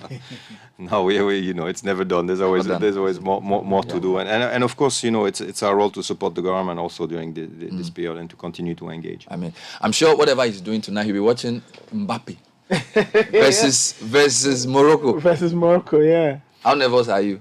No doubt. Confident France will win tonight. Hopeful, I would say. Yeah, hopeful. It would be amazing if France were able to defend the title because only the Brazilians have been able to do that. 62. Yeah, so I'm supporting Morocco anyway. I mean, I want you to lose, not because I don't like you. I want Morocco to win, but that's nothing personal. Watch what you're saying. Thank you very much. Thank you so much. That was the IMF mission chief for Ghana. They announced the staff level agreement. What was it? Yesterday. Amazing. Press conference. And he is saying that the board is left to the board and, of course, with the sovereign, that's Ghana, to decide what happens. Thank you, sir, for being on the show. Thank you so much. Thank you. It's a pleasure, and I want to take that opportunity to wish you all happy holidays as well. You and your audience. So happy holidays, everyone. Thank you so much. That was Stéphane Roudet. Stéphane Roudet. Yeah. Speak French and let's go. I'm not speaking the French. We can't. This is a Ghanaian audience. If you speak in French, so we know you can speak it. We'll talk about that later. Do it on Arabic. Good to see Kwabena Ikuama Boateng, our old friend who's now with the IMF. Yeah. He passed through the studio as well. Yes. And you know what's interesting? What is? The new resident rep for the IMF in Ghana. Guess which country he's from? Where is he from? Argentina. He's from Argentina. You know why that spooks me? It's not just because Argentina won yesterday. Go and read about Argentina's history. As far as the IMF is concerned. They brought him here. They brought him here to say, Charlie, don't let what happen in your country happen here. Yeah. You are right. Argentina's history. Argentina has very interesting. I'm telling you. So if an Argentine is the IMF rep taking over, and these are all football countries because Tuna Mama is from Cameroon. So from Cameroon to Argentina to France, all of that happening on the same period. Yeah. So for our listeners, I mean, we had that interview with Stéphane Roudet, IMF mission chief to Ghana. Very short interview, but of course, it kind of highlights a lot of the things that were said yesterday, and it gives more meat to probably the missing parts of that press conference. Maybe a bit more relatable, really. 0549-986-996. Charlie, have they put the money here? Or the money will come after the board agrees. And the board's agreement is based on a few things that we have to guarantee. So if they are sure that the debt plans will work, so possibly they would have to see if people take it up. And also, if the member countries on the board agree. I think one of the most important things he said for me was that even before their mission began to work, I asked him whether there was a sense that Washington wanted this to happen. And he said, yes. You know why I said, I told you that. If you look at the problems Ghana is facing, to come to a conclusion this quickly is extraordinary. Because, I mean, countries with fewer problems take longer to come to an IMF agreement. Egypt had to devalue their currency. They had to agree to relax the fix to the floating regime before they got 3 billion. Egypt is much bigger than Ghana. Now, for a country led by a military junta to agree to run a floating exchange rate regime just for 3 billion cedis, it took them months to $3 billion, right? And we, from July 1, Minister of Finance, we're not going to go to IMF till the president agrees, and by December they've agreed. It tells you that this is beyond the staff. Of course, not to underplay their importance, but I feel there's a sense, and he admitted that, there's a sense that the managing director, all the big boys, in fact, the US ambassador a couple of days ago said to an interview that if the question came to the board, they would agree. At least US will give Ghana their vote. And I think it goes back to the geopolitical points we've made and all of that. Right. Bernard, is the money free or will pay back? That's the question. Basic question. The IMF is like Susu. You all have money in it, but you know, because maybe your money is just 2,000 cedis, it determines the level of money you can get from it. When there's a big crisis, some people get more money to support them, but because we've all contributed, the money will get it. The main thing is that when will the money come, and how will you, after the pay? Because we contribute to IMF, you will pay eventually. So it's not about, they're not coming to you. Okay, there are a couple of things as well. Sometimes when they give you the money, they give it to you for budget support. Sometimes they give it to you to just add to your reserves. But because we are in a difficult situation, they will be more flexible what we do with this money to address some key imbalances to try and get our fiscal position to look better. So I'm sure probably by March. Yeah, the finance minister, the stories on citynewsroom.com and citybusinessnews.com says the first tranche will be around first quarter 2023. Yes. So and the other thing I heard on the news review was that the dollar started doing well. Yeah, that's right. It's made some gains. You know, I'm praying it comes down to 10. All my planning had to do with 9.5. So when the thing reached 14, I said, Charlie, and me. No. You see, because yesterday someone was telling me that they could do 9. Oh, and I am praying that it goes back to as low as 7, 6. You have to add fasting to the prayer. In fact, this morning I haven't eaten. Charlie, if the thing doesn't reach 10, because anything beyond 11, Charlie, it's not good. Charlie. It should come down. 6. I think it got to 15, went to 16, and I also heard something good that the petrol prices also come down. Yes. So if the petrol prices come down, if Guterres appeal to their members gets, the only thing that's left is the salary that Papa will increase. So like the IMF money will come, Guterres will reduce, OMCs will reduce. So it's left with Amen. Once the increase salary, Christmas Obama. And you add a hamper. You should put milk in the hamper. Rice related matters should be added to it. You should add local Ghana rice. From Senyu's farm. From Senyu's farm. Gogo. It's Gogo rice. Do rice water with it. With creamy plus milk. Yes. I put some honey inside. And eat it with 1 on per bread boutique. No, Charlie is a powerful. So you put 1 pack of 5 kg. Thank you. Gogo rice. Put like 6 of creamy plus. And then you put 2, milk bread. Yes, milk bread. William 1 of. Yes. Yeah, then you will do some chibum on the side. Yeah, you put sabala inside. So Charlie, the ball, you come by the time you come here, I'll leave. So I'm just saying that. Because the Christmas is too high. Find that voice. You know, in 2015, good morning to the NDC held that, and they were in power, and they held a congress. When did they do it? Kumasi was in Kumasi. And then Ivor Green Street came there quietly.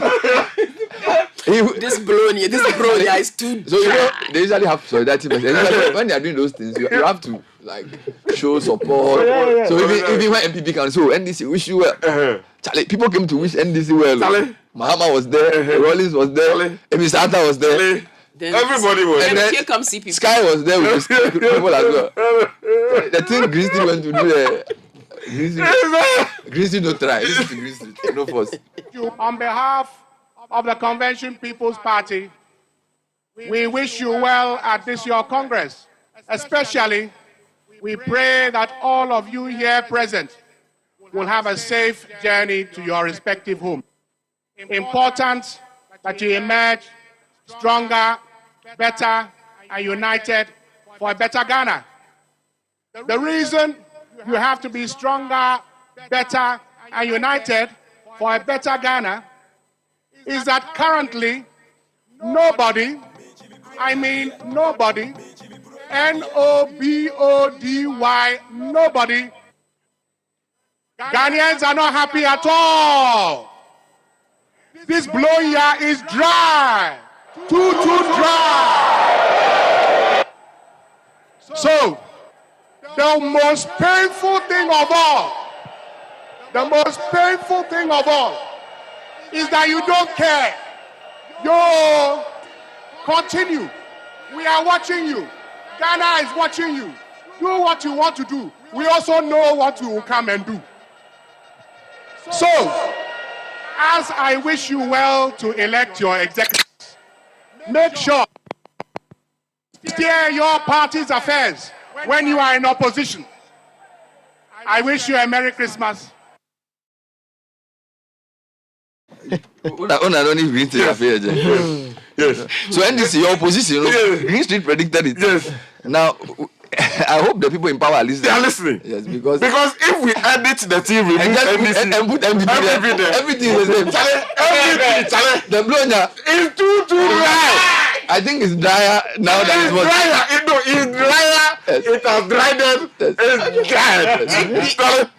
N-O-B-O-D-Y. Nobody is feeling or something. Something, something, whatever. He said, you do what you do. We know what we do. December 7 is coming, but we know what we will do. Let's continue. And nobody cares. Nobody. Is that the most favorite part of it? Nobody. Absolutely. He said, you don't even care. All right, let's get into the next part of the show.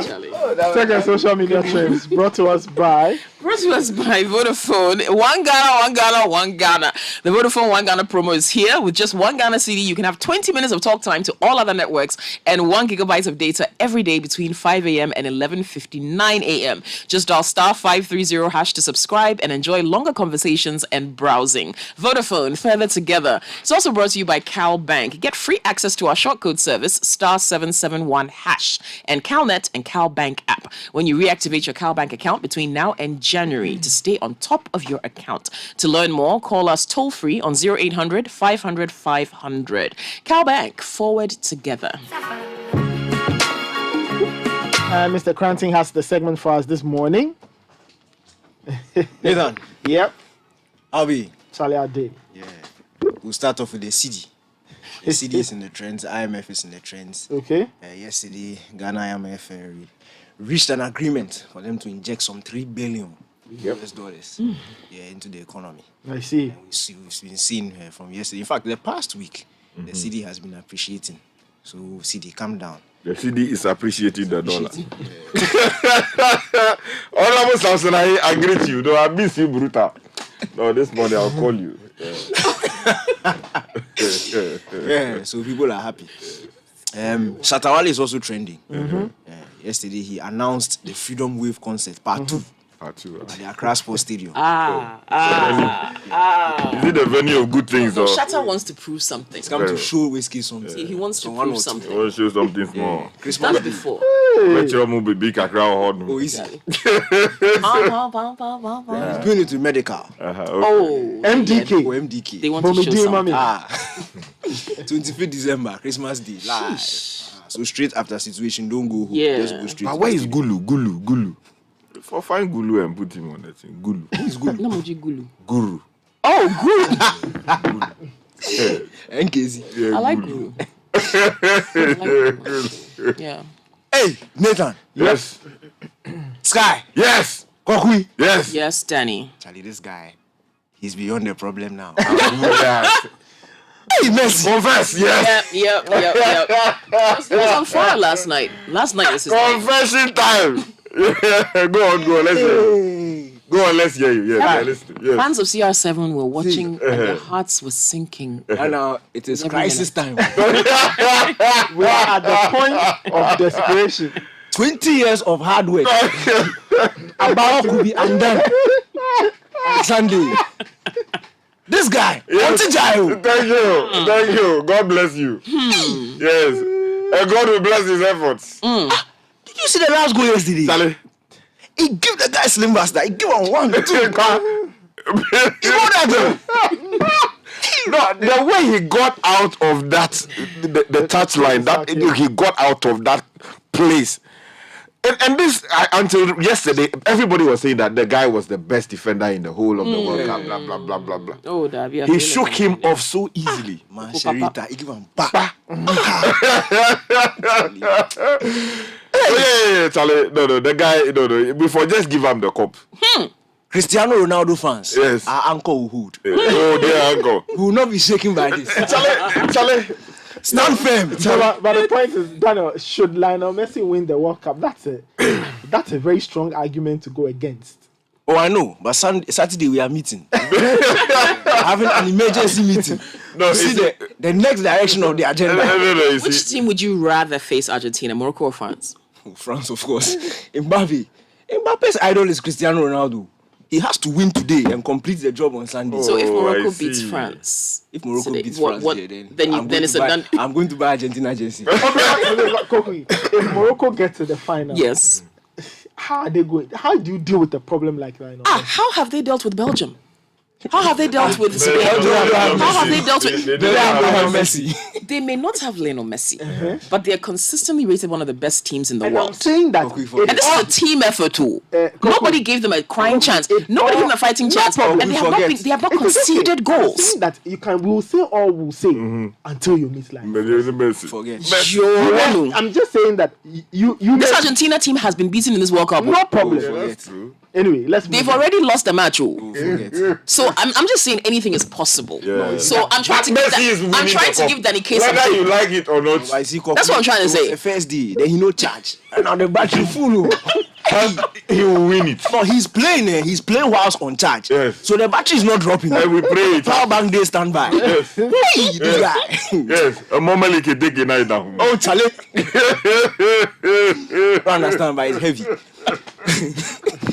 So let's do some tech news. Facebook, they are in trouble in Ethiopia. Hey. They say their algorithm help fuel some viral spread of hate. They shot a son of an Ethiopian academic. They say that Facebook is part of the reason. So they are suing them for $2 billion. Wow. I think generally we need to see some action from the AU regarding that, because you see European Union doing something about tech giants like this. In the US, Congress is doing something about them. For some reason in Africa, we don't seem to be pushing forward and properly regulating to suit our own values, cultures, and the things we care about, and to protect our people. These days, you go on Twitter of all places, is all over the place. You open that thing, what you are looking for, you are seeing something else. And you're asking yourself, why should things like that happen? It's not, we must reflect our values. And I hope that, the leaders of our continent are listening and will do something about it. All right. Thank you so much. Thank you so much, Daniel. That was Tech and Social Media Trends brought to us by Cowbank and Vodafone. Join the conversation on the Citi Breakfast Show on Facebook at facebook.com. Citi TV is live on DSTV. Go to channel 363. On GoTV, access Citi TV on channel 182. On a digital TV, please press the menu button on the remote control and run a new search on your TV. Take note that without an antenna, you cannot access Citi TV on your television. Citi TV can be accessed on a free-to-air digital box like the GoTV and StarTimes box. Citi TV, it's your world.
What do you get when you mix the best DJs in the country? The most amazing live band sets, delicious cocktails, and wonderful food. Back-to-back hit music from Ghana's finest group, Prayer, dazzled by the sounds of Abiana and being serenaded by the brilliantly talented Aquabua. And jam to the hits from the Beam Nation president himself, Stone Boy. The biggest outdoor party, of course, Situation 2022. Are you ready to party? We're changing the situation on December 24, 2022 with the biggest outdoor party in Accra. The Situation Outdoor Party 2022. Let's wrap up the year in style with the most epic party to end all parties this Christmas Eve with Situation. Ain't no party like a city party, because a city party don't stop. This will be another one to remember. Date Saturday 24th December 2022. Venue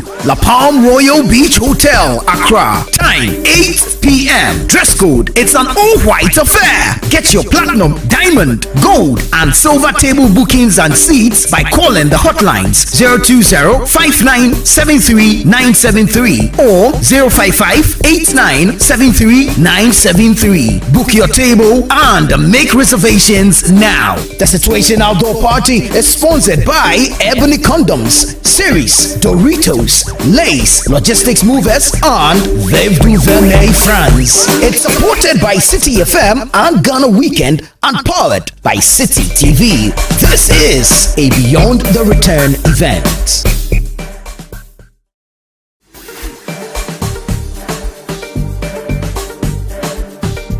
What do you get when you mix the best DJs in the country? The most amazing live band sets, delicious cocktails, and wonderful food. Back-to-back hit music from Ghana's finest group, Prayer, dazzled by the sounds of Abiana and being serenaded by the brilliantly talented Aquabua.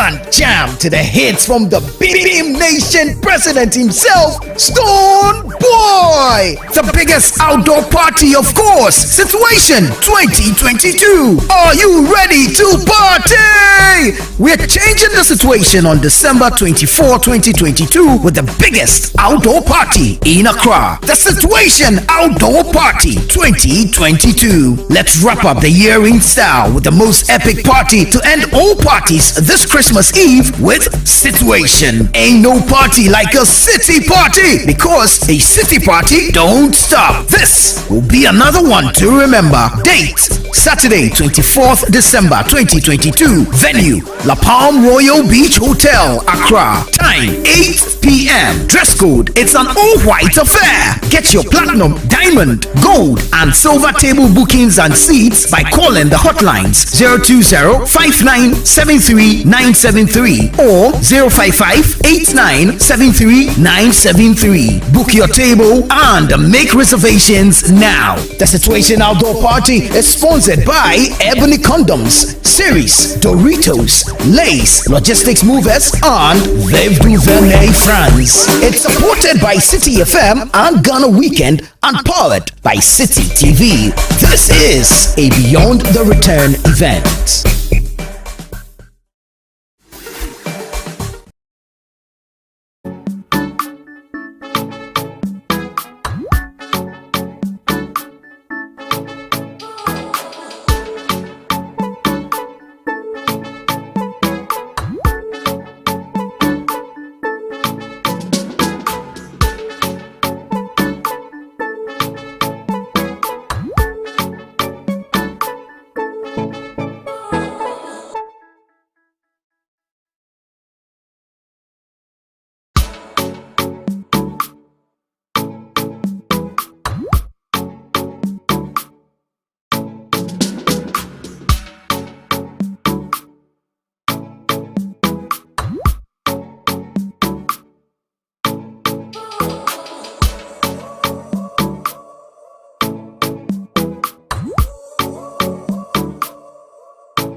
of grace, as my true love gave to me. Fanta de Cartier, Pioneer.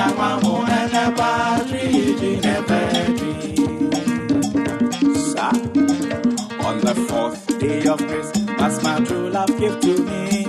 God on your website, Santa and Katia, Bayana Mamo and the partridge in the bed. On the 5th day of Christmas my true love give to me.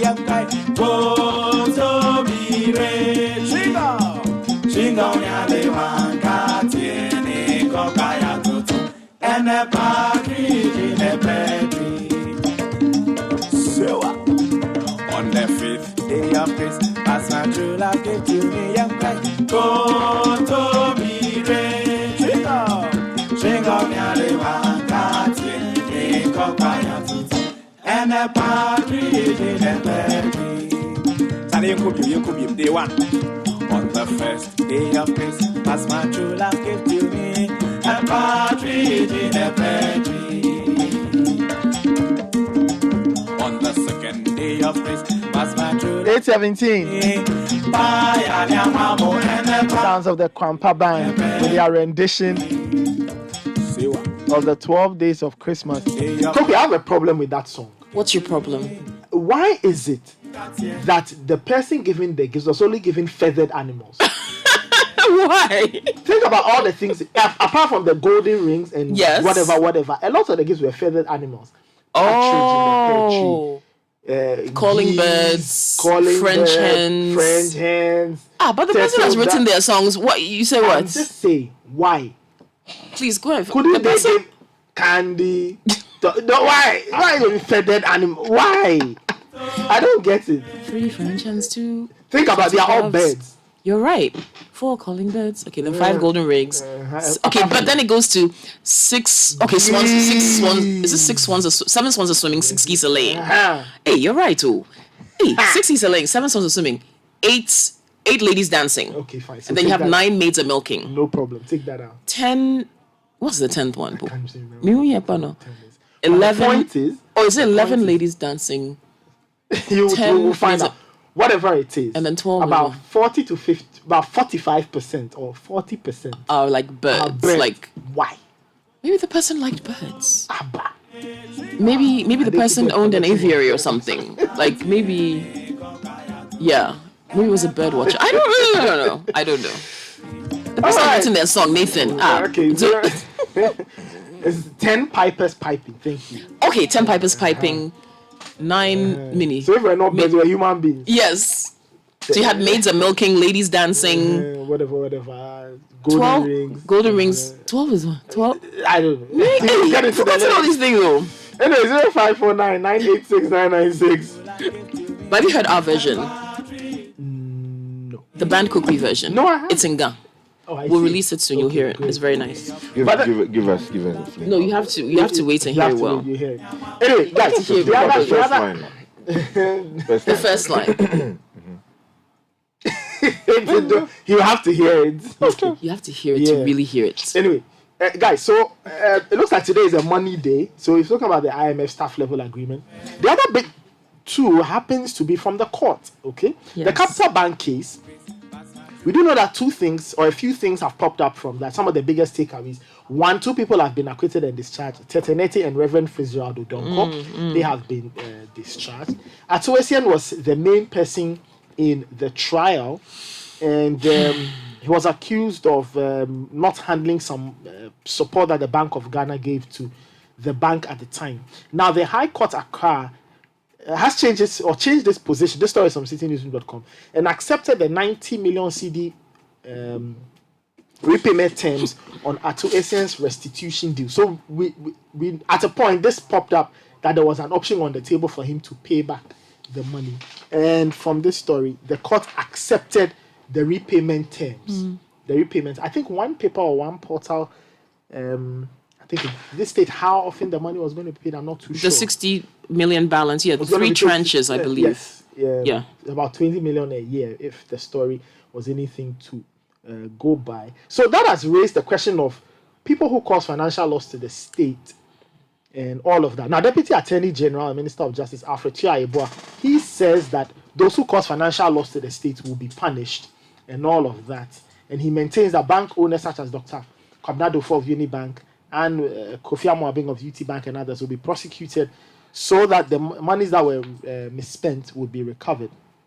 Now, this follows the High Court's decision to accept the 90 million CD repayment terms for restitution deal between state prosecutors and Ato Essien, who is the founder of the now defunct Capital Bank. And now, Mr. Chiaiba was speaking to City News in an exclusive interview, and he confirmed that the government's quest to retrieve the monies and prosecute all other suspects was on course. I mean, I know that people are not guilty until they are proven so. So when I say someone ought to have gone to jail and he's not going to jail, I think I'm not misquoting the judge, have I? You have not, because that person is now a convict. So he's been convicted for stealing. So you can say he ought to have gone to jail, but he's not in jail. So the person we are referring to here, for those who have not been following the news, is Ato Essien, Emmanuel Ato Essien. He was founder of the bank that collapsed alongside UT Bank, Capital Bank, that's a name. He has been going for trial, or he has been on trial for 3 years, and at the last minute, the state announced that there was a deal that had been reached, which deal would mean that he will not go to jail even if he found guilty. Walk us through how you took those steps. The proposal, was it from your side that you said to him, listen, if you don't take care, you go to jail, bring money so we let you go? Or he came and said, listen, I think I'll go to jail, but I want to pay. How did it work, and what law did he use? Thank you very much. Maybe to give us a small background to the whole matter, Ato Essien, together with 3 others, were charged with various offenses. As we know, in 2015, Capital Bank has some challenges with liquidity. So the government of Ghana, through the Bank of Ghana, made available to the Capital Bank an amount of 620 million Ghana cedis. It was expected that that money was going to be used to support the liquidity of the bank.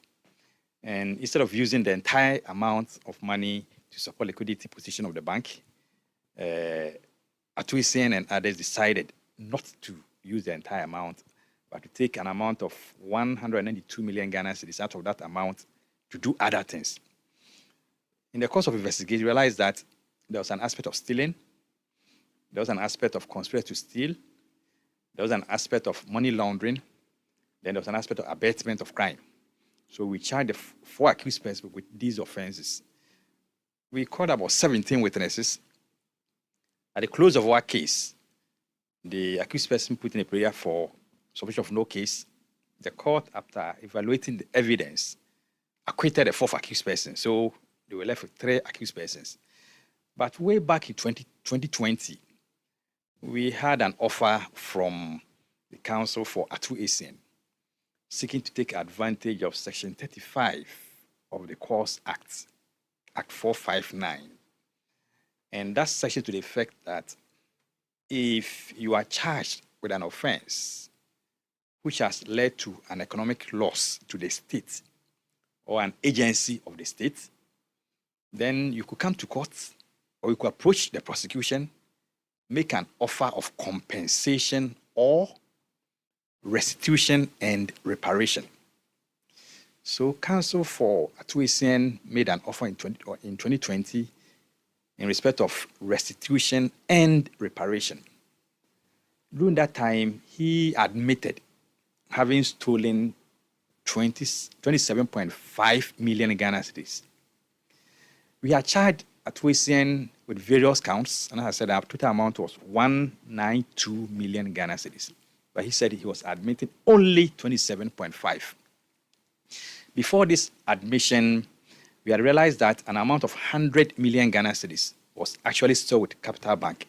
So this actually reduced the amount from 192 to 92 million Ghana cedis. Then during investigations also at Yoko, Ato Essien refunded 1.3 million Ghana cedis.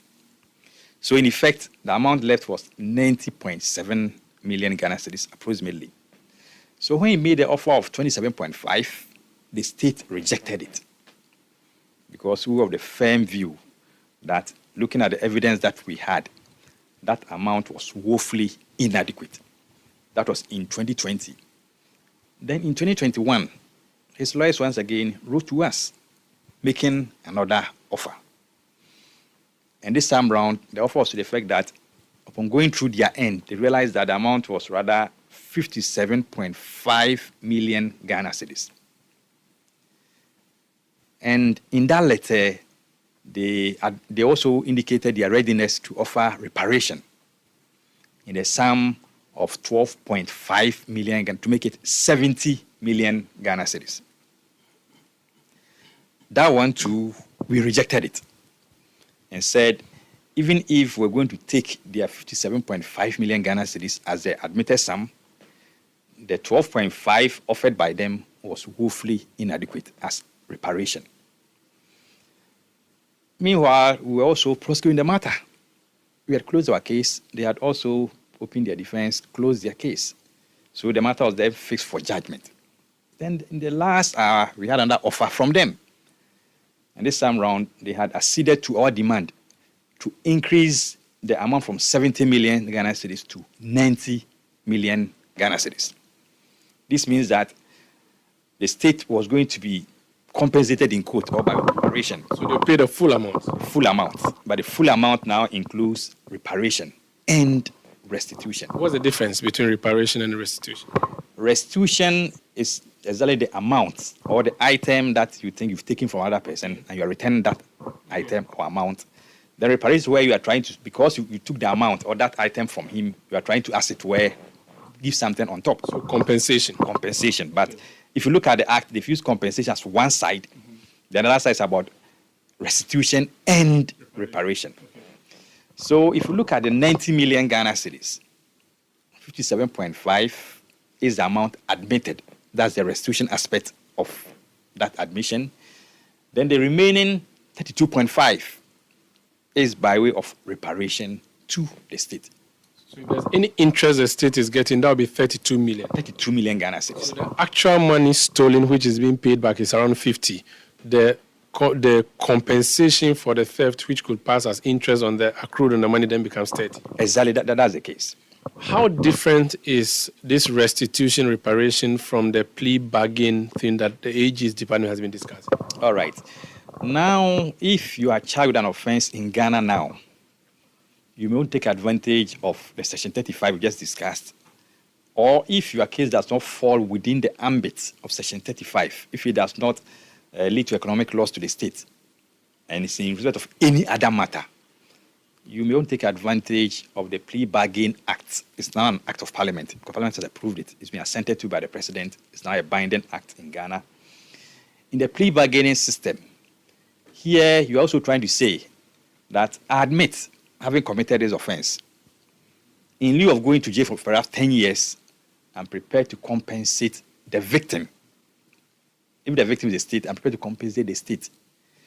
Then you may also say, because I'm now going to curtail the lengthy process of trial, in return, I'm begging you, state, instead of you insisting that I go to jail, drop that one. If, for example, the jail term is about 10, you can say, drop everything and make it 0. Or you also say, state, instead of 10 years, let's agree on maybe 1 year.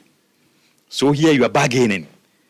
You are giving up something, the state must also give up something. Or you have instances where a person may be charged with stealing something. Let me even take robbery. I'm giving an example.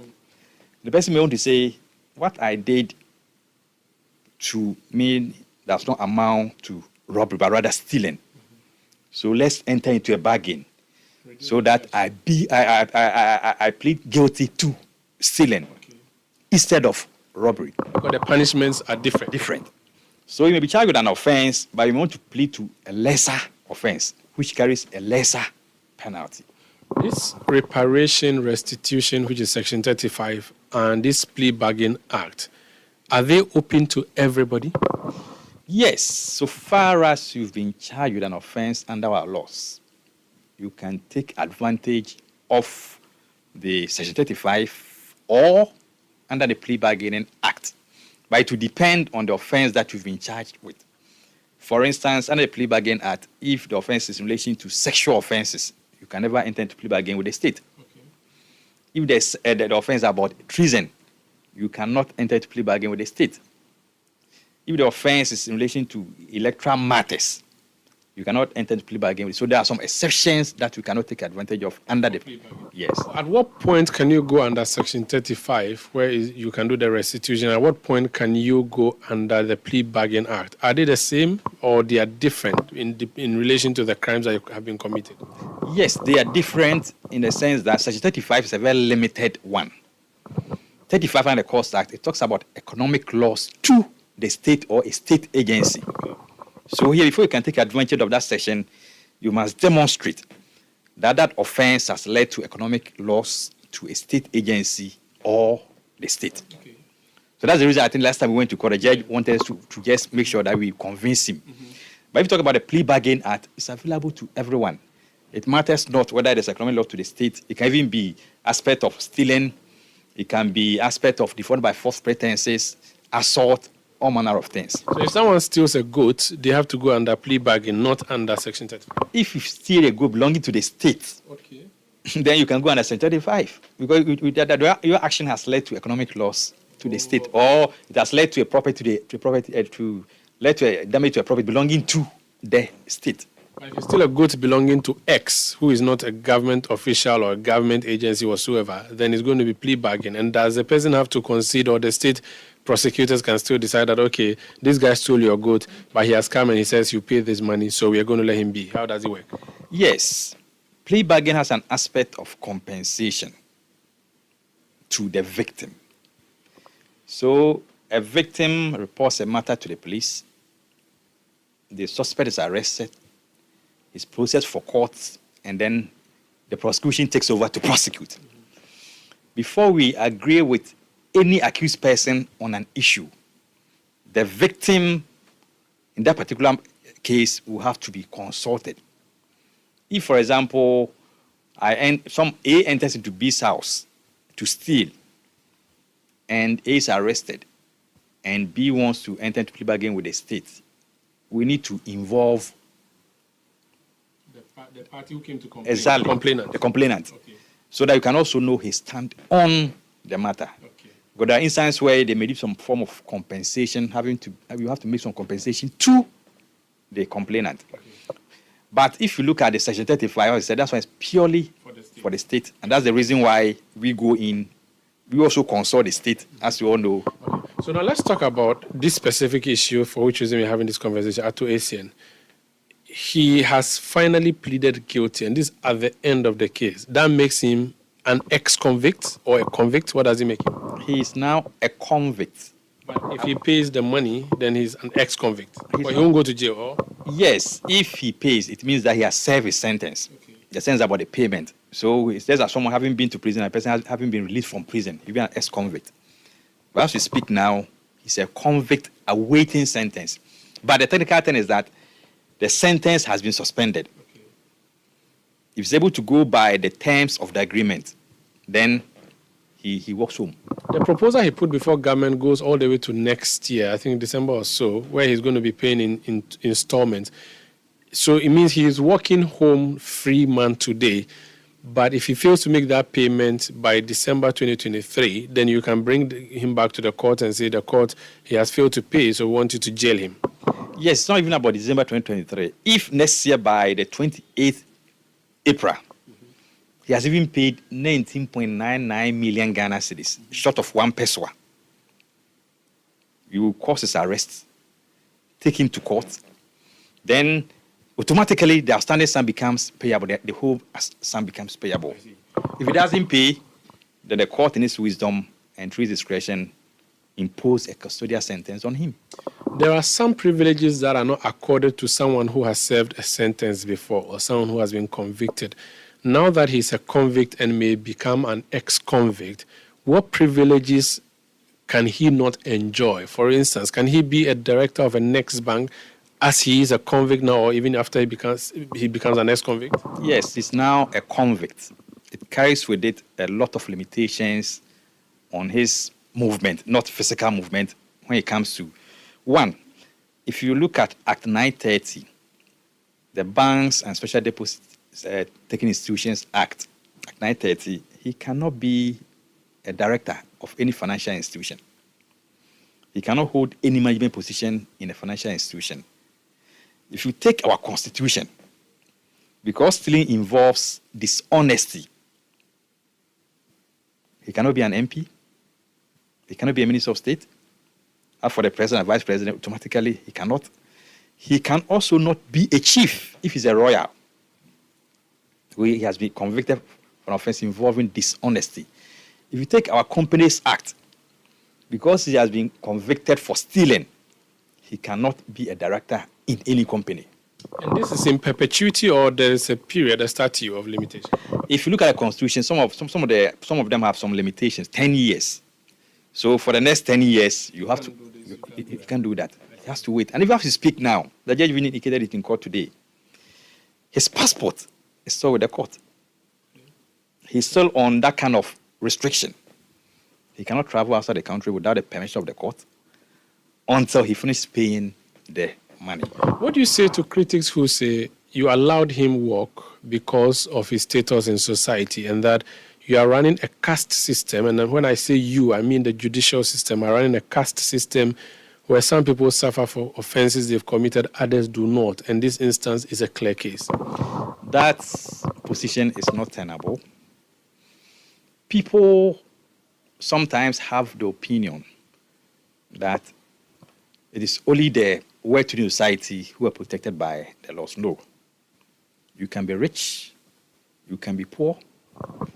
So far as you take advantage of a provision in the law, nobody can blame you. Now, this is not the first time that Section 35 has been invoked.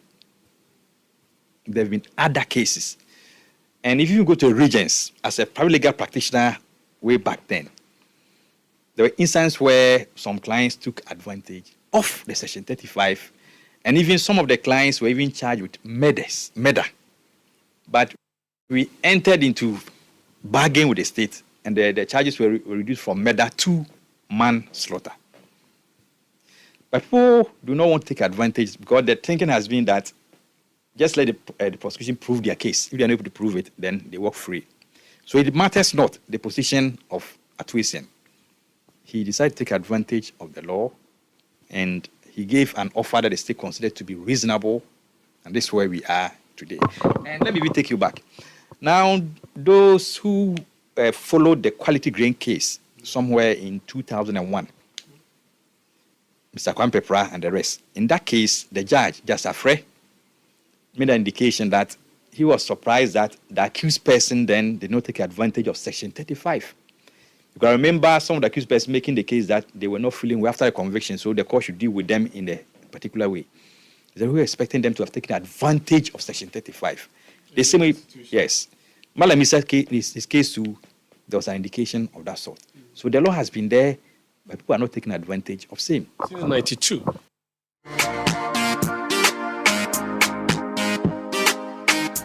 So that was the Deputy Attorney General and Minister of Justice, Alfred Tiayeboa. He was speaking to Mario Sandamadu in that interview.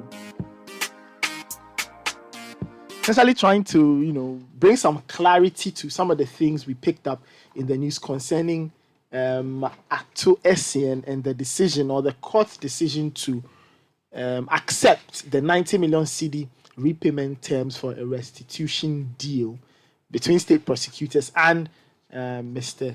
Atuisian.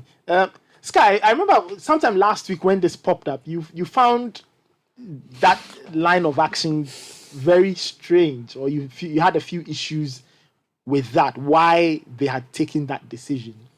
Well, do you have some more clarity after listening to Mr. Tiayeboa? Well, you see, the law has, the law is malleable. You can always bend the law to achieve whatever end that is, strictly speaking, within the confines of the law. Mm-hmm. And ultimately, it is within the bosom of the judge to decide what is acceptable and what is not acceptable.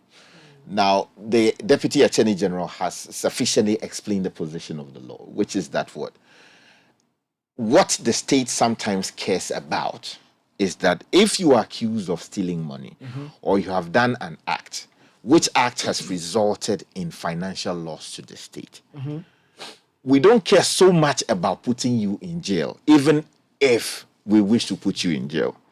What we want is our money back. Do you understand? That's one way, because if you look at it, there are various reasons or theories or principles that underpin how we exact justice. Sometimes you put the person away to serve as a deterrent to people who may want to commit that crime in the future. Sometimes you want to protect the society against the ills that has been committed by the person. Other times, what you are interested in is to take the money back because that's what you need most. Now, my problem with how this whole thing was handled is that, look, if you look at the wording of Section 35, you have committed financial loss to the state. Yeah. The moment you are put on trial, you say, oh, look, this matter, I agree, I have done it. So let's come to an agreement as to how I can pay the money back. So first of all, you are making the decision voluntarily. Nobody needs to put a gun to your head for you to say, I have committed the act. Okay. It must be a voluntary decision. And by that, because the principle is that if you accuse a person of committing a crime, you, the person accusing him of committing the crime, must prove all the elements of, in this case, stealing. Did he take property belonging to another person? And did he do it with the intention to actually deprive the person to whom the property belongs, in this case, our money, of the money forever or for some time? And was there an element of dishonesty, you understand, amongst others? So if you look at it strictly, the question is, did he take our money? Yes, he took our money. But my difficulty is that we allow this whole process to play out. Because normally, plea bargaining, it starts at the very threshold of the trial. When investigations are going on and charges have been preferred against you, then you say, oh yes, I've done it. The state, what can you do for me? I want to pay part of the money, or I want to pay all of the money so that I can walk free. And then ultimately the judge will look at the terms and say that, oh yes, I think this is fair, or this is not fair, I'm rejecting it, and I'm passing judgment. What did we see? The gentleman we are talking about, and without any disrespect to anybody, went on television. Good evening, Ghana. Prayed to Allah, prayed to God, spoke in tongues, denied any wrongdoing in this matter. And we all saw it. We saw him weep in court, saying he did not, as for this matter, he didn't do it. And this matter has traveled for years. People lost money. And our money as Ghanaians was invested in an attempt to rescue the bank. The money that was invested in Capital Bank by the Bank of Ghana as a part of an attempt to rescue the bank is what we are told has been stolen. Yes. In other words, we saw the bank struggling. We wanted to help the bank to come back to life. And the money that we gave to you, for some reason, the claim is that you stole the money. And he denied that he didn't do anything wrong. And the matter went to trial. Both sides have closed their cases. And then all of a sudden, we heard that, okay, there was going to be judgment. Of course, the AG deputy explained that there has been attempts or offers in the past. But on the day that the judge was supposed to deliver his judgment, out of the blue, an offer was made. You see, that is what raises the red flag for me. It is not out of place that somewhere along the chain of trial, offers get made. You understand? It is not out of place. You can always plead before a judgment is delivered. But when we get to the point of a judgment... Exactly. So on the very day that the judge was supposed to deliver his judgment, in quotes, the judgment was arrested with an offer to say that, okay, this matter, we have done it. And the judge, we're told, made some remarks which may have been misconstrued because the judge has since come out to say that the things that were attributed to him, he did not say that. What's the point I'm making? The point I'm making is that, look, it is important that when we are dealing with the money that belongs to the people of Ghana, we send the right and the clearest possible signals regarding transparency. Because if there was indeed a commitment to plead that, look, I am guilty, why was it not done from the word go? Do you understand? It was not that, because that is what is playing on the minds of many Ghanaians. That look, people steal banchi, people steal cassava, people steal all kinds of things. Why is it that they don't go to say that, okay, as for the cassava, I took it, but you take your cassava back. Don't put me in jail. Of course, they are entitled to make those claims. Yeah. And many of them don't know they even have that option. So that, you see, and then on this one, so many millions of Ghana cedis, and that we are told that the man says, oh, I have done it, on the day that he was supposed to be, judgment was, because at the time, we didn't know what the judge was coming to say, whether he was coming to find him guilty or not. But the point is that on the day he said he did it. So please, forgive me, I'll pay the money back. Now, let me make a number of points here. First of all, it is the case. If you look at jurisdictions like, the US, UK, and all these other jurisdictions where a lot of consideration is given to how much time we spend to prosecute people. Plea bargaining helps to reduce how much money the state spends to put people through trial. Because look, what it is. If you look at, if you do the maths, you realize that we spent a lot of money to prosecute Mr. Atuesian. How do we recover that money? Ideally, if it was done from the get-go, we would have not spent that much money to prosecute him. Secondly, there's always fear that when you go into plea bargaining, there are times that you obliterate the truth. You understand? So the person knows that this is the depth of the crime that he's committed. But because he is willing to agree that I've committed the crime, the state will either not go deeper into the matter as to investigate and expose the real wrongs that he has committed, just because, Charlie, the man says he's guilty. So other charges that could have been brought, they don't bring them because the man says, look, I am guilty anyway. Or sometimes, not to interrupt you, but doesn't it also sometimes in that plea bargain, there could be an agreement that, okay, fine, we may be a bit more lenient on you, but we need more information from you to help us delve deeper into these wrongdoings. Exactly. It sometimes happens like that. Where you say that, okay, you stole X amount of money. Who helped you to steal the money? Right. If you agree to give us that, we can forgo some of the charges, but press you on some of them. Instead of giving you custodial sentence, we would impose that you pay part of the money. Do you understand? It happens like that. But there are also some other sides to it that are not palatable. There are times where the person may not necessarily be guilty. But because of the fear that he will go through the process and the likelihood that he may be convicted, although he did not commit the crime, he agrees that I did it. Do you understand? So it is possible that, consistent with what the man had said all along, that he didn't do it. Right. He did not do it. Okay. But merely because, they've gone through full trial and there's a real possibility that he may be convicted, he comes out to say that I have done it. So if you look at it, it is positive development that we are recovering the money. And in fact, in some cases, you can still recover the money or some of it or all of it, but still impose some amount of custodial sentence. It is possible. That's why you negotiate it. And the say-so of the judge matters in these matters. Because the judge is there as the final arbiter to represent and protect the interests of the state.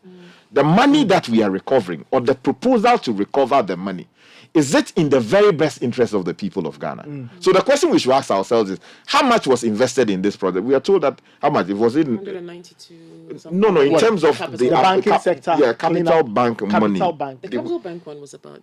What the support that was given to them? About 190 something. No, they were giving a lot more, about 600 million cedis. Exactly. And we're told that... What he was accused of. And we're told that he stole some of it. Now, the question we are asking is it value for money? Everything that has been done thus far. And I believe that there are those who say that, look, at least we have gotten some of the money back, or we will get it back because there's a payment plan. But there are those who also say that we should exact retributive justice. The point is, has he hurt our interest as a people? Because the value of that money 3, 4, 10 years ago is not the same as what it is today. Of course, he's paid some interest on it, which is the reparation. Because there's a difference. Restitution is where you took something from me and you bring it back. You have restored me to where I would have been if you hadn't taken the thing away from me. But reparation is where you are compelled to pay something on top of that. just so if I have lost something in the interim, you are compensating for what I may or may not have lost. Do you understand? So the people of Ghana should decide whether, having looked at this matter, it was properly handled. My view is that it is not tidy because of how it was handled. Again, listening to some of the reports that came up immediately after the judge reportedly rejected the offer previously. These are journalists who have done this work for some time. And I will be very disappointed if it turns out that indeed they misconstrued what the judge had said in court, for which reason the judicial secretary had to issue a statement. But I would say that it is possible that they misunderstood what the judge said. But then again, too, it is important that if indeed the judge felt so strongly about it, perhaps there would have been some comments on the bench. I mean, like to reprimand the what do you call it? The journalists who commented or wrote articles on this matter. For some reason, I've not seen anything like that, and I find that a little bit odd. So, Nathan, this is what I will say in a nutshell. That yes, we have gotten the money back, but the question is whether this thing could not have been handled in a better way. And again, of course, judgment hasn't been delivered yet. He's been convicted on his own plea.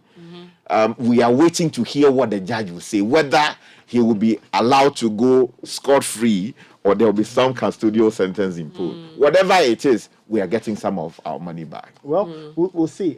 Samens has joined us. Samens, hi, good morning. Morning. you are listening to Sky. I was listening to attentively. I'm telling you, because I think some way. some way. Your initial thoughts on the latest development on this? Well, so I speak as a random media person who's followed it from the media point of view, and again, for somebody who's passionate about the development of our country, I don't understand the law by any stretch, and again. Even what Sky was explaining, I lost track at some point. So, but as a media person, I get tired of people getting with what we consider state money. I just get tired of that. Truth is, we are always in a hurry to exact punishment because it gives a certain feeling of triumph on the side of the person who's actually meting out the punishment. And so state money has been established that somebody has taken state money. I am thinking, so let him pay back. If somebody takes state money, they should pay back. Let him pay the money back first. Okay. So whatever else the law will require in terms to remedy the situation but there shouldn't be any form of remedy that excludes paying back the money. This is my point. It may sound very basic, but mine is whatever it is. Don't go and jail somebody for the sake of jailing to prove a point. We've gone past that one, gone past. If the person is established that the person has taken the money, let the person pay back. So, and I'm saying that I'm speaking without reference to the elements of law in this. Now, I'm also saying that the agreement or the bargain to pay back should not cloud any other element of offense in the process. Unfortunately, that's what happens majority of the times. Any other. For instance, if it is established that indeed the person bribed officials of the central bank, how do you cloud? How do you throw that away? I mean, if it's established. So I'm just saying that, yes, give us our money, but that should not stop us from evaluating the whole spectrum of what happened to see what the state sees as an offense. Okay, so let me chip in something. You see, the way it works is that you admit to having committed the offense. The state. Which of the offenses? That's the point I'm making. So you see, you when they say you have taken money, there are so many other things that are at play. They can, as he said, you could have attempted to bribe somebody to obliterate evidence or to take some evidence away, or you would have attempted to bribe a government of Ghana official or maybe BOG official. So maybe 10 charges could flow from that. Attempting to actually even bribing, you understand, stealing, all of that could have flowed from it. But you see, the moment you say, oh, you agree to the offense, it is possible for the state to say that, okay, because as Amens is saying, we are interested in just the money. Look, if you agree that you pay the money back and you agree that you are guilty, we'll forget about all the other charges. Okay. And I'm saying that the charge here is that you have stolen money. That's my understanding. And correct me if I'm wrong. You have stolen money. And that money, by extension, belongs to the state. Not at the face value. That's what I'm saying. Because the money was collected on behalf of a limited liability company and all but by extension belongs to the state. State says, bring the money back. You say, I will bring. But state also says that, okay, we have a law that says that if you induce a public official with money to do so and so and so, it's a criminal offense. And I'm saying that the fact that the person brings the money back should not stop us from pursuing what our constitution deems as an offense. That's all I'm saying. And I don't know which one, the details. But as a media person, you see, because you see, it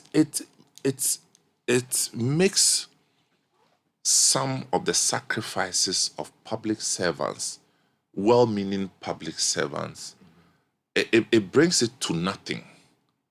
Because, look, there are 1,001 public servants who get tempted with these situations, but they are able to stand their ground. So they don't have any recognition, they don't have any reward. You understand? You rush to put the person in jail, and then he keeps the money. After 3 years, the person comes back to blow the door and cause confusion in the system. And then everybody will hear, we're born a bread, Well, I'm just saying that if we have established that the money is for us, let's take the money. And another thing is that in default of you paying back the money, I think, and I don't know what the law says, that a worse punishment, it should attract a worse of punishment if you default. As in, when you default, you should face a stiffer punishment. Yes.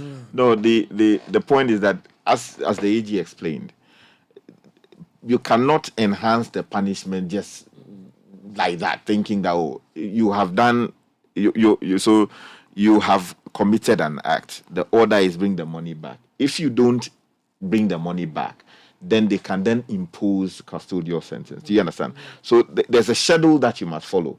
When you default in one, we are entitled to take you and go and put you inside. And the rest of the balance is due immediately. Yeah, that's right. That's what it means. Because you have shown that you are incapable of... I'm not trying to explain the law. I put my premise properly, as I'm a media person. Yeah, you are. And I'm just saying that if the whole world says, the man says he'll pay is it 90 million? 92 or so. 92 million. 92 okay. 93. The man says, I'll pay, because he's paid some already. Yeah, out of the 192 million. The man says, I'll pay. No problem. And then we say, okay, so because of that, we won't even talk about jail. Pay. And this is, how do you call it?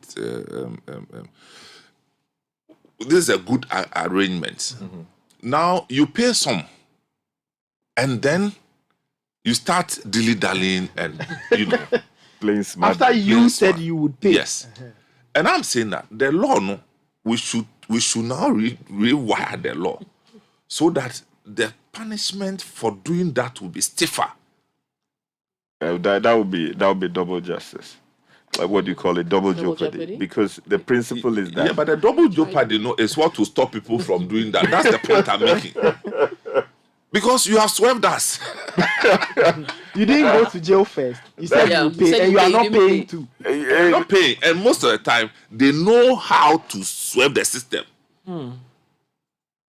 So as for the payment, media is the best news I've heard. I'm telling you, I am happy that the arrangement is that pay the money. I mean, you put somebody in jail, then what happens? You see, there's a whole debate out there about the theories that underpin what we exact as justice. Some people say, as Amens is saying, we are interested in the money, bring the money back. Other people say that no, it is not enough for you to say bring the money back, because someone in Binduri... I didn't say we are interested in the money only. No, I understand. In addition to other... But the money there, you have to pay. Whatever you do, what I'm saying is that whatever you do, if you don't get the money back, you've wasted our time. Okay. You have wasted our time, and you cry, you the judge, crap, you've committed, friends say, economic what to the state.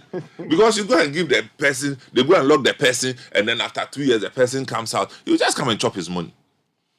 And you see, the other side of that is that if our state officials do their work well, there's something known as tracing. When people come by ill-gotten wealth, they use it in various ways. Sometimes they can buy property in the name of their wives, their children, or they can invest the money in some company or put the money somewhere around. Or they can do events. The Caribbean. They can do events and invite Michael Jackson. And when you sit and calculate that, you ask yourself, how can this event pay Michael Jackson this amount of money? So people are doing things. So you see, if state investigators are on their A game, it is possible to trace the proceeds. You understand? So ideally, what ought to happen is you want to know how did he use the money. So company A, he has 10% shares in it. Company B, he has X amount of money in it. At Trazaco, he has this number of properties there. So the state will proceed against these properties. Do you understand? Go in there and retrieve the shares or liquidate the same. You understand? That is what normally you should do, because we have lost money. We want the money back. If he's unable to pay on his own, or he's hiding it or concealing it, we get involved and try and recover all of that. The challenge, however, is that here in Ghana, nobody monitors many things. So someone is 16 years old and we are told that he has bought property worth $1 million or $2. The question is, how did he come by the money to buy that kind of property? Or the property has been bequeathed to him by the uncle who is, an official in this government ministry. How did he come by the money? These questions are not asked like that. So it creates difficulty. That is where, when the person himself offers that I'm bringing back the money, we say uhuru. Because let me give you a typical example. In the Agbeshi Woyoma situation, he said he got a contract from the government. The Supreme Court took a different view after Martin Amidu went to court to say that, look, the contract was invalid, it did not have constitutional authority, and let's get our money back. The Supreme Court said that, look, I agree with you, let's get the money back. How many years on?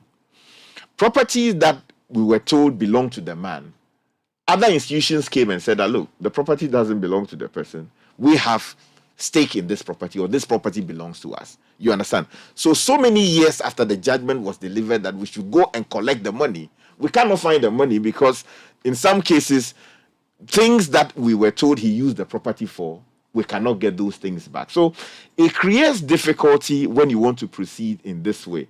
That perhaps explains why. With this particular instance, I think there's a bit of a difference here. Oh yeah, there is some. I'm just using it. Okay. Well, I think for me, I still would jubilate that we are getting the money back. I'm telling you. Because, Charlie, look at the IMF. How much are we looking for? $3 billion. $3 billion. And somebody has taken 620 million and they've spot the thing chaka. Yeah. One human being or one institution has caused the country to bleed up to this. What are we doing to ourselves? So we should take the money back. As for the money there, we have to take it back. When we take it back, they say what? The other thing that freaks me is that it says that the court has also barred him from holding any key position in any financial institution in the country. And I was asking this guy, does it include churches? Well, maybe you know something we don't know. but I mean, if it is, I'm just asking. So financial institutions will come within the prescription of the law. So is it a regulated financial institution? If it is a regulated financial institution and a financial institution within the meaning of the law, then he will not go anywhere near it. But if it is not a financial institution under our laws, then he is entitled to get it. Now, the question would be whether if you are within a church, you can keep him close to money belonging to the church. Of course, the church is a charity. But then again, because if you put him there, that's a position of trust. I would argue that to the extent that you are holding such a position and to the extent that you have a prior criminal record, it would be improper to push him close to money belonging to... But not illegal. Or it's the church's discretion. But you see, it's about signals that you are sending. I would argue that you cannot put him in that position because he has proven that he's incapable of... I think that you can. Only that you should read this portion to the church. That do not put him in charge of any financial institution. Because it's the signal that you said. You should just read this portion that this man has been barred from holding any in any financial institution. That's the only one you should add to the church. Whether our congregation members will not carry you, they will carry you lijo. And then also, Nathan, I think there was something interesting that came up, some legal argument about whether Section 35 is properly engaged. First of all, the question we should ask is whether the money belongs to the people of Ghana or belongs to the bank. First of all, what is Section 35? So, Section 35 of the Courts Act is what allows for what happened, that where you cause financial loss to the state, you can pay us restitution and on top of that, reparation. That's it. And then when you do that, in lieu of going to jail, once you pay, we are happy with that. Now, the question is whether the money that is involved belongs to the good people of Ghana. Mm-hmm. It might sound academic, but you see, we are told that companies are human beings, except that they do not have blood flowing through them. Mm-hmm. They have legal personality. So they can sue and be sued. Yeah, that's right. So this is money that belongs to all of us. The money was carried, invested in these banks that were struggling. So our money, tax money, taken from the Bank of Ghana, a certain corporation was struggling financially. And they were given liquidity support. By reason of the money moving from the Bank of Ghana to this company, strictly speaking, I would argue, respectfully, that the money has changed form. Because if you want to proceed against anybody, you are not proceeding against the government of Ghana. If you are a stakeholder or a shareholder in that bank, you are going against the directors of the bank because the money has now moved from the state to the directors of the bank who will now hold custody and deal with how the company is run. So as to how the Section 35 came to be engaged, it's a bit unclear to me. For me, I think maybe this is... I think you are complicating the thing. My understanding of liquidity support is that, you see, there's something they call systemic risk and systematic risk. Now, if a bank, a regulated financial institution goes down, depending on the size of the bank and its exposure to other banks. So, banks, if you look at their bank statements, they borrow from government, they borrow from each other. So when the huge bank in the US collapsed, it led to a global financial crisis. Because Lehman Brothers takes money from the central government through some sort of support. It lends to other institutions, and other institutions lend to it. So when the financial regulator analyzes the financial sector and sees that a company's financials are in a bad position, it's getting insolvent or illiquid, depending on its exposure, it can give you liquidity support. Now, that money is not money for you to chop. It's the state's money, which based on some of the financial ratios that you are supposed to have, you will pay back eventually. Yeah. So you can construe misappropriation of liquidity support as financial loss to the state because it was not money given to him as a gift. So I'm saying that if it is central bank advancing money to that institution, now the fact that the institution has directors and is private does not mean that its survival cannot bring down the Ghanaian financial system. No, you see, just I mean, so if you say they've given the person money and therefore the money it becomes ceases to be, and it's not, and this is not. They are not saying depositors' money. No, hold on. For which reason there can be a civil case. I'm coming. So somebody can go on a civil case and say, my money is with the bank, pay me back. But when the central bank gives you money for liquidity support, it is state money. It's public funds. Hold on, Bernard. I'm not disputing that it was public fund from the moment it was given. But you see, by reason of the bank receiving that money, the money has changed form. That's my argument. Of course, I mean, I believe that there are people who may disagree, as you are doing. Because if you come to me for a loan, I am giving you my money. The moment I give you the money, it's no longer my money. Of course, I'm entitled to enforce it. That's a loan. You see, but Samuel, it's the same principle. What is your understanding of liquidity support? No, you see, it is extension of support from we the people of Ghana to the bank. Why do we give you that money? Because we don't want to undermine the finance. Is it a gift or it is money you have to pay back? You have to pay it back. That's why I'm using the loan principle. Yeah, but I'm saying that the purpose you are giving the money is, that's why I started with what I call systemic risk. Yeah, they give you that money because once you see, in fact, if somebody mismanages a bank and the bank's collapse leads to the collapse of an economy, to the extent that the person did not follow certain regulations of running a financial institution, you can take that person on for causing financial loss to the state. Nigerians did it. Yeah, because Nigeria did it. Guys, I'm saying that the reason see, a lot of people ask, why are banks treated specially? A bank is not just important because it holds people's money in trust.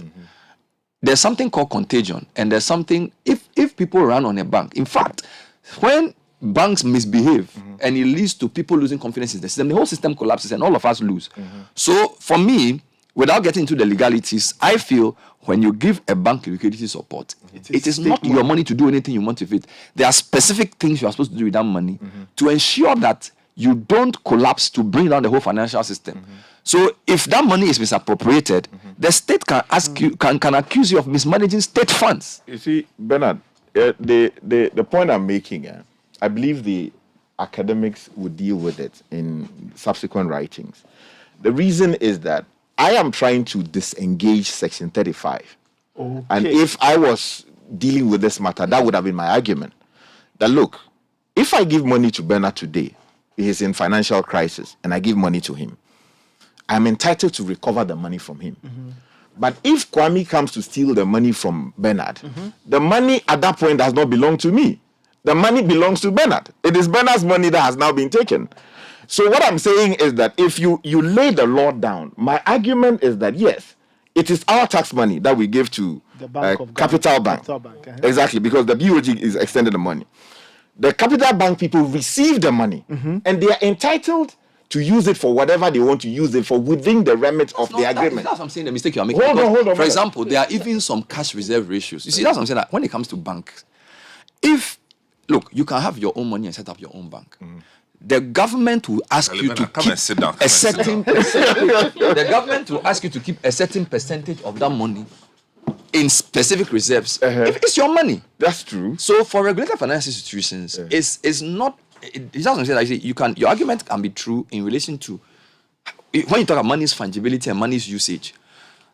If Koki sets up a bank with 2 million Ghana cedis, or she sets up a savings and loan, there are specific ratios she has to keep and not touch, even though the money is for her, by regulation. I'm saying that. So if you touch that money, you can't say that because the money has moved hands into the account of Capital Bank, it means that it's no longer government money. It becomes a civil issue. It is still state money. Hold on. Because the rules around how you bank, all those. Why do you think every month banks have to make representation to the central bank? And central bank supervision department is going through the books of banks every day. That supervisory role means that even money that shareholders use to form a bank can go to reserve. I think you are misunderstanding. Hold on. You are misunderstanding the point I'm making. I don't. I am not saying that what has happened is not a criminal matter. I am saying that Section 35, in my view, respectively, to the state. Should not have been engaged in the circumstances. There's a reason why. Because I'm saying that the bank is an individual on its own, except that it cannot brief or blah, blah, blah. Directors provide direction. You understand? So once the bank took money from the central bank, of course, they are mandated to pay it back. They are required to pay it back. They will do that. But once the money moves into their custody, and in the process of using it, some people misused it, we still will charge them for stealing. Because they have stolen property belonging to another person with the intention to permanently deprive the person I'm saying that there's a technical point you are missing. I'm saying that that money that moves from the central bank to the bank, they are not entitled to use it in any way they want. It is still state money for a specific purpose, for the stability of the financial system. So it doesn't become capital bank money. Do you know what I mean? And I'm saying that some of the money in your personal bank belongs to the state. A bank is linked direct, so it's not. He didn't get into a businessman who sells foods, and then he decided that he used the money to go and buy palm wine and drink. It's different. Even banking globally, they are changing because you see the issue of risk is such a major issue. And as I talk to you now, Ghana is facing both risks at the same time.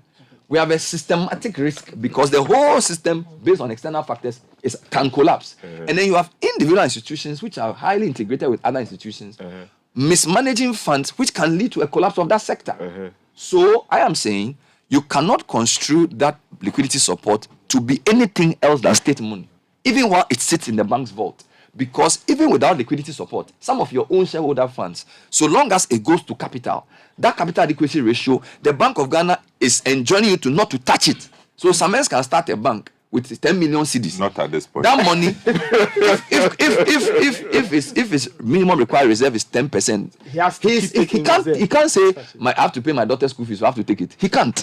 And it will be treated as state money because those reserves are part of the country's reserves. Well, so it is a highly regulated industry. No, I don't have a problem with it. The debate is real. Yeah. The debate is real. I mean, I've had this debate, but the point is, I think the whole mission is to discourage people from seeing such financial extensions as their private money. I think that's the whole mission. You see, I agree with you, your view on it. But I just want to clarify something. I'm not saying that crime hasn't been committed. What I'm trying to do is to disengage Section 35, which means that he would not have been entitled to this payment plan. Let me pay back the money. Because in that case, it is no longer state money, if we make that argument. So it is no longer state money.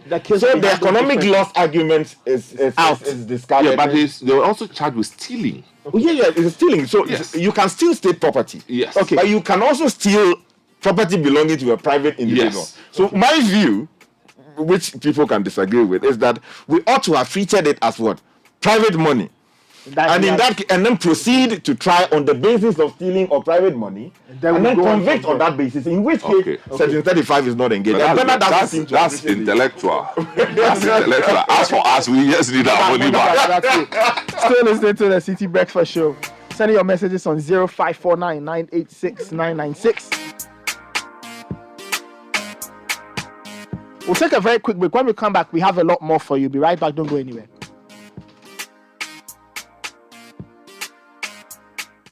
This is the Citi Breakfast Show. The city's biggest content.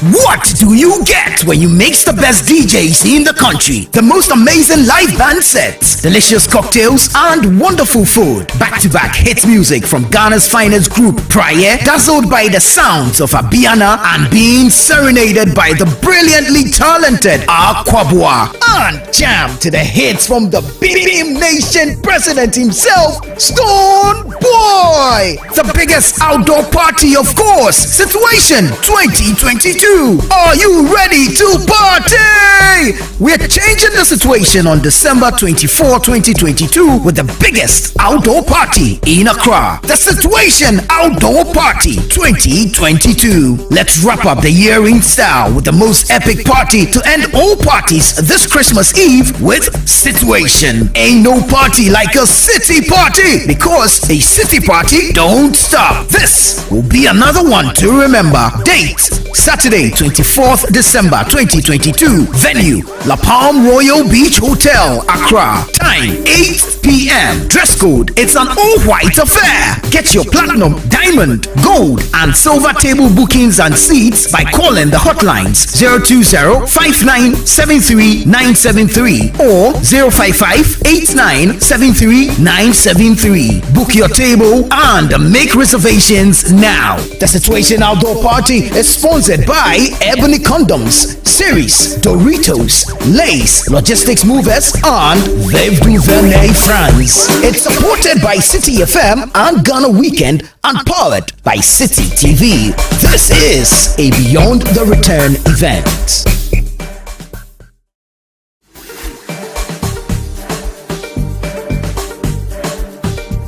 What do you get when you mix the best DJs in the country? The most amazing live band sets, delicious cocktails, and wonderful food. Back-to-back hit music from Ghana's finest group, Prayer, dazzled by the sounds of Abiana and being serenaded by the brilliantly talented Aquabua. And jam to the hits from the Beam Nation president himself, Stone Boy. The biggest outdoor party, of course, Situation 2022.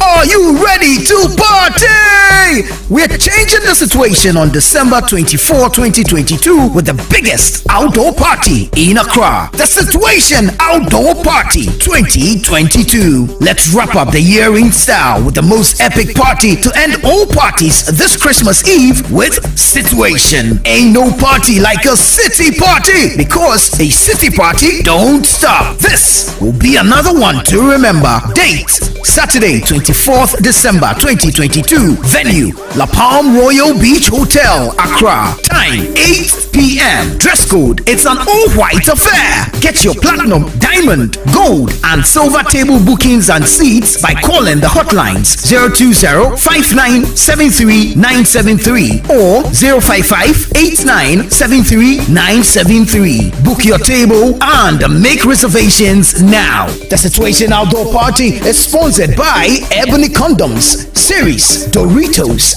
Lays, Logistics Movers, and Veuve du Vernet France. It's supported by Citi FM and Ghana Weekend and powered by Citi TV. This is a Beyond the Return event.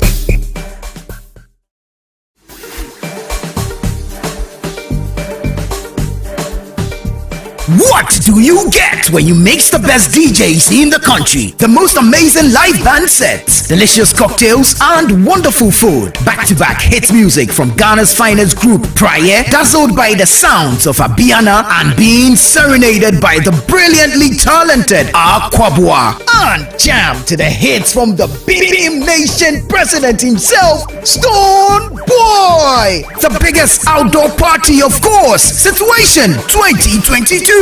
Are you ready to party? We're changing the situation on December 24, 2022 with the biggest outdoor party in Accra. The Situation Outdoor Party 2022. Let's wrap up the year in style with the most epic party to end all parties this Christmas Eve with Situation. Ain't no party like a city party, because a city party don't stop. This will be another one to remember. Date Saturday 24th December 2022. Venue La Palm Royal Beach Hotel, Accra. Time 8 p.m. Dress code, it's an all-white affair. Get your platinum, diamond, gold and silver table bookings and seats by calling the hotlines 020-5973-973.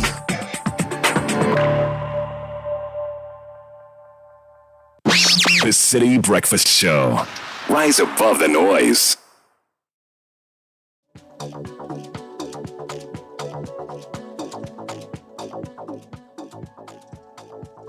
Welcome back. This is still the Citi Breakfast Show. We'll get into a very interesting conversation, tech-related conversation in a second. But the Heritage Christian College is at Amasaman behind the Olympic Stadium, is affiliated to KNUST, accredited by GTech. They've got BBA programs, BSc Info Technology, Bachelor of Theology. They've got media and IT short courses and tutorials for professional programs. Call them on 0547 77731 or 0202298399. Heritage Christian College offering world-class university education and training compassionate entrepreneurial leaders. All right, let's delve into other things. We'll go through your messages a little later. But there's a new innovation around, and I have been joined by Kamal Budabati. Kamal Budabati is CEO and founder of Little, and I've got Paul Jakwe. Paul Jakwe is director, Little Ghana. Gentlemen, good morning. Welcome to the Citi Breakfast Show. Good morning. How are you doing? Good morning. Great. Wonderful. Kamal, it's nice to have you. Let's talk about the Little app. Little app. You know, when you hear the word Little app, you struggle to understand what it means. But Kamal, what exactly do we mean by Little app? What is Little app? So there are several little things you do in your life. Things like booking a ride, ordering a food, taking a movie tickets, making small payments here and there. And those are the things that can be done on a little app. And that's why we call it Little app for little things. For the little things in your life. And you know, little things in the life can make a lot of the difference. Yes, they can. So it's an all-encompassing kind of app. Do several things in one platform. You see, what we realized is, today you have one app for ride-hailing, one for food deliveries, one for payments. And a lot of African consumers, the data space on the phone is limited. So why have 5 different apps for 5 things? Why can't we have one app that does 5 things? Okay, we like it. Okay, now Ghana. Why have you chosen Ghana? Like, we know that in Kenya the app does very well, and it's more than, as you said, more than a ride-hailing app. So why Ghana, and what's your plan for the Ghana market? Like we all know, Ghana is the gateway into West Africa, and I'll say Africa. You know, we are loving people. You know, we like new technology, and then we can obviously pick up and enjoy. For us, Ghana is the next step in trying to bring convenience to customers. You know, we know Ghana has a very stable political environment. You know, the youth and all encompassing are trying to use mobile money and etc. So Little Ride app is an app that enables you to book a ride and also to ensure that you can move to wherever you are going easily. Now, Ghana has been able to adopt several technologies. And in this instance, we think that Little app coming here at this time to offer a different type of app to the marketplace is what Ghana needs now. So we think Ghana is the right place to come to also make sure that Ghanaians can enjoy the services that we can offer to the market. Yes. You mentioned offering value and bringing change. How do you plan to stand out from competition? Because there are a number of competitors in this space in this country. So what's your plan for differentiation and doing things that will draw more people to your brand? Okay, so safety, reliability, and professionalism. I think we bring a different type of edge in this space. We concentrate sometimes, we have the corporate ride app, which enables companies to be able to move their employees and their marketers easily. So if you look at a corporate and you want to send your employee to maybe meet a customer or to go and deliver something, we ensure that Little gives you that flexibility as maybe a transport manager to book an app. Okay. And then, it's approved at a higher level. So what happens is that makes you operate in a better and efficient manner. Operational expenditure as opposed to capital expenditure. So when you have a company, you have to buy several cars, fuel them. You don't know where those cars are going. When they say they are going to Kokomili, they could end up in Teshi. So what we have here is that you can request the ride as the employee, and your transport manager can approve the app and also know where you are, where you're going, and all that. So that saves company a lot of time and money. And imagine you are going to, sell to a customer and you are waiting for a car and the car doesn't come. You get frustrated. That affects productivity and also the profitability of the company. So we think Little Ride is here to solve that problem and provide Ghanaian businesses with the right type of solution to their transportation needs. Also, individuals can also hail rides with us. Okay, great. So you've spoken a bit about corporates as a primary target. So how can someone sign up their company? So let's say Citi FM is interested in this. How do we sign up as a corporate on the Little app? Come on. So we have a portal, But we also have a sales team that would get in touch with you. Okay. They would sign up because we do. Your employees have to be on the little platform. So there's a training that is required because when an employee requests a ride, there's an approval process that needs to be done by the manager. So there's a workflow system on the platform. It's a very comprehensive workflow that allows you to set up the budgets, the targets, the time of the day, when people can take ride, where they can go. They can go only up to 10 kilometers, for example. So there's a training aspect that's required. And we have a team that goes around recruiting these corporates and training these corporates. I see. Okay. You mentioned the individuals as well. How can an individual sign up for? So individual is you just download the app, enroll it, and start using that. Okay. And you have a special category called Superwoman. You know I'm interested in that one, right? So what's Superwoman all about? Okay, so what we realized, there are two things that I want to highlight here. One is every single app that we have studied on the continent, everybody is focusing on the customer.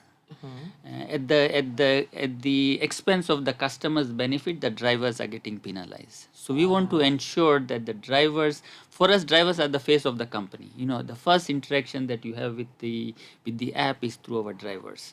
And for us, we want to make sure that these drivers are well trained. And in that discussion, we also thought, why can't we have women drivers, including that allows also to have women empowerment? Because a women driver, a women customer like to take a women rider, especially at the odd hours. So we have seen, based on our data, from 6 in the evening onwards, there are a lot of lady drivers carrying lady customers. And that category is called Superwoman. So you have lady drivers, well-trained lady drivers driving you around. I see.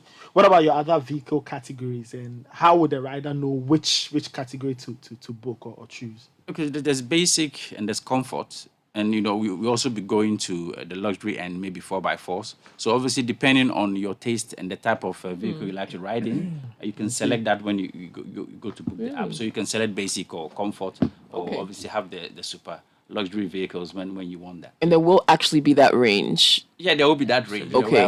We're ensuring that, we cater for all levels of executives. So if we are doing corporate rides, then we have to make sure we can provide necessary rides that will cover the different category of rides and comfort that the customer is looking for. Okay, you did mention the drivers. Sorry, you wanted to add to that? So on that, we wanted to add is it's not just the rides. We also give you the insurance. Okay. For example, as a corporate, you forget your laptop in the car, you forget your phone. You are well covered through an insurance policy. Oh, that's interesting. Very nice angle, because that happens quite a bit when people forget things in rides that they hailed, but retrieving it is important. Okay, so you spoke a bit about drivers and the focus on also training drivers properly and equipping them to be able to perform. Now, what's your take on the outcry that we hear sometimes from drivers against ride-hailing companies? The fact that they think they're not treated fairly, they don't make enough money, or, especially with the rising fuel prices, the rates that are charged are not really beneficial to them. What is Little doing about this, or what makes you different from the others? If you look at our history, we have always been a driver-centric application. So we support our drivers till the end. So not just giving them a preferential treatment. Our commissions rates are much lesser than our competition. The price that we pay to our drivers are much higher. We also help them to get insurance. We help them to get the loans. We also give them small value loans to these customers. Obviously in Ghana we are yet to start that, but that's what we do in other parts of the world. Okay.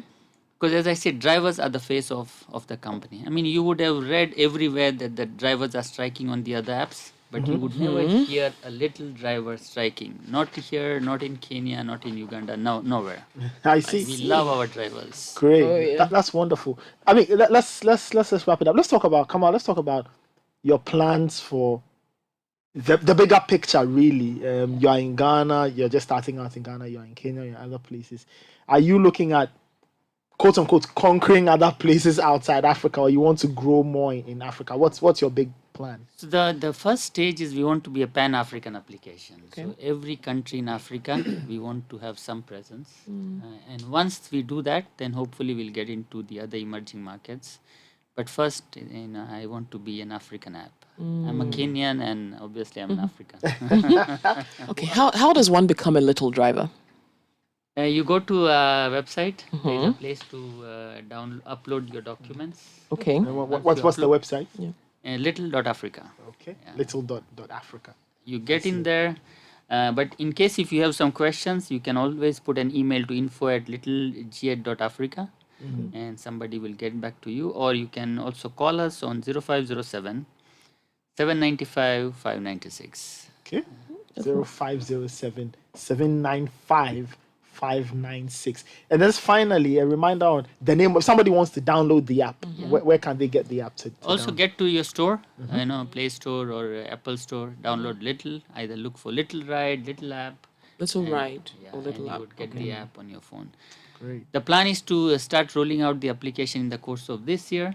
You'll also see a lot of app downloads and app and driver downloads happening in the course of this year as well as early next year. I see. Great stuff. Thank you. Thank you so much. It was fun talking to you. We had Kamal Budabati, founder and CEO of Little, and then we had Paul Jakwe, director, Little Ghana. Gentlemen, thank you so much for coming through, and we wish you well. Thank you. Thank you for having us. We're grateful.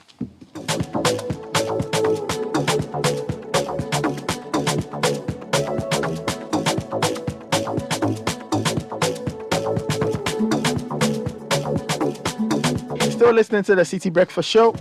Now, in this World Cup season, don't just cheer and walk away without getting anything. Channel your passion and football knowledge to good use and drive home a brand new Peugeot Landtrek pickup, courtesy Silver Star Auto. Subscribe to Ghana Win 2022 via graphicwin2022.com. Read the questions and send answers, and their prizes for the 5 highest daily winners, 5 highest weekly winners, 5 highest monthly winners. And the overall highest points winner walks away with a brand new Peugeot Landtrek pickup from Silver Star Auto. Promo is sanctioned by the Gaming Commission of Ghana, and all proceeds donated to a charitable cause. Peugeot from Silver Star Auto.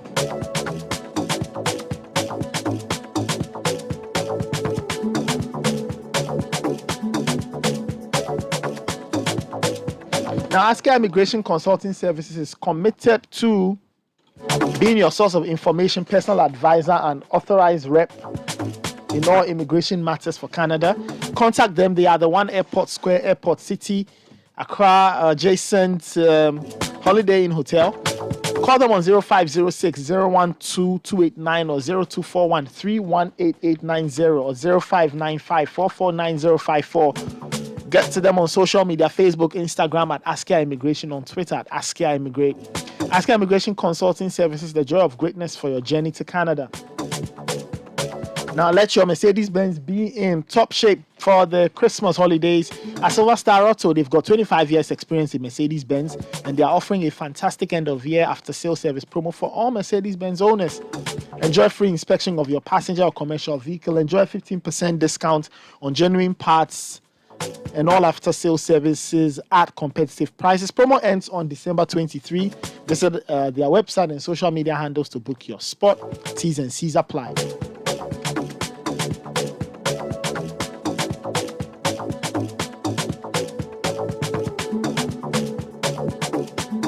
And some people love to visit the sweet-smelling perfume shops in France from their phones. Some people enjoy coaching their football teams from the comfort of their couch. Some appreciate comedy shows that make happy tears roll down their cheeks. And Surfline knows all of this. So they're making our happy places easy to find with their fast data. Just top up more or get a Surfline device and experience countless uninterrupted hours of fun. You also qualify for a free voucher to Surfline partners like X-Men, Cheesy Pizza, Doman Foods, and Body Basics. So whether your happy place is in a front row seat at the Grammys or you're someone who wants to go on IG and check out your crush, then Surfline is for you. Surfline, better together.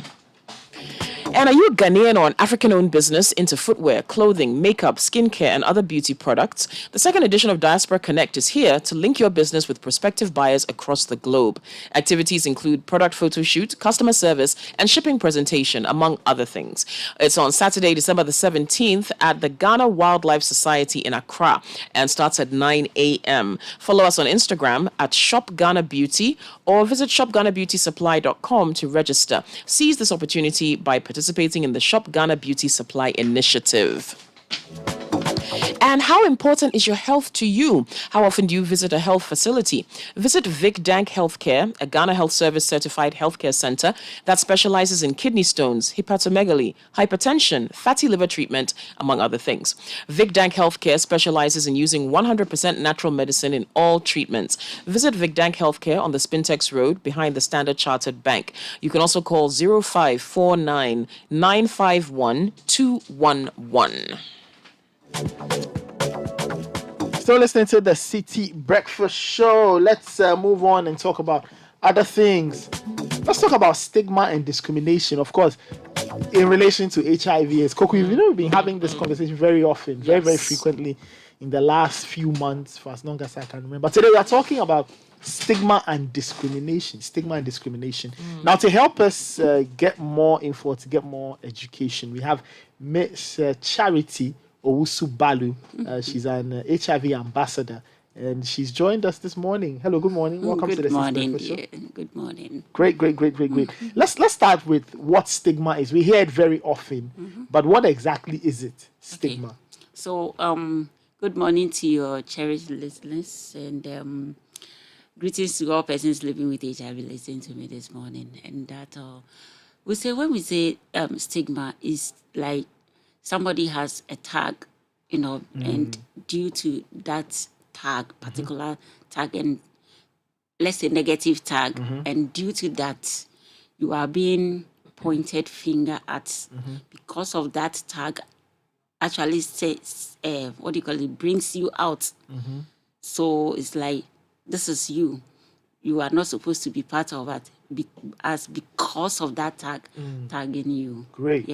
And what about discrimination? What do we mean by discrimination? So discrimination is because of that tag, you are not supposed to be part of it. So if you try to get close to us, the act that the people will, based on that tag, will act on you, and it's normally a negative act.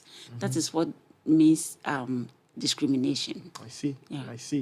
I was going to say, it's interesting to talk about stigma because for 40 years plus, there's been a lot of growth, I guess, in spreading awareness about HIV/AIDS and HIV in particular. So many strides have been made in HIV treatment and, antiretrovirals and things of that nature. So now we even have viral suppress. So you would think that in this day and age, you wouldn't really have to talk so much about stigma anymore. But it's still a big issue. It's still a bit, not like a bit, it's still an issue. Because it's the main challenge that sees some people from coming to assess treatment and even disclose their status to their partners. Because the moment the person discloses their status, especially to the partner, the first thing happens is you have to go. The partner may not even take the chance to go and know his or her status. But I have to pack my things and go, or you have to pack your things and leave. So that is what normally happens. So if it happens because of that stigma and the treatment that the person might go through, he or she may like to keep it silent. And then based on the fact that we take antiretrovirals, if you take it well, you have what we call viral suppress. And then through the viral suppress, we have U equals U, that's treatable. You can have you have the viral suppress, so you cannot transmit it. So that's what the U equals U is. Great. Now let's talk about the types of stigma people living with HIV face. And one of them is the unfair treatment we receive from our family, from the general public, from the health facilities especially, where the person has to go and take treatment and then take it and get so much advice and stay on medication. We get this unfair treatment from our health workers by shouting on them, throwing them off. We have people who will definitely say, sometimes I don't have money to come for my medication, and the person will stay at home for about 2 or 3 weeks. Where the person go back, the kind of treatment the person received. But then health worker might not take the time to, ask the reason why you are coming. You are not able to meet your appointments. But just the moment you are defaulted or you have missed your appointment for that particular weeks, you have to go through that unfair treatment. I see. So from where you sit, how does this kind of stigma and discrimination affect persons living with HIV, and how can that person overcome that stigma? The main the effect actually comes when you are receiving this unfair treatment, so I would not like to go for my medication because I've missed my appointment. If I go for my medication, I'll be, I'll receive this unfair treatment. So due to that, I'll not go at all. You get it? This is what happened. And based on that, the person refused to go for the medication, he or she defaults. And there, because of that, he will not be able to go to that same facility again. So it's like he has to go to another facility.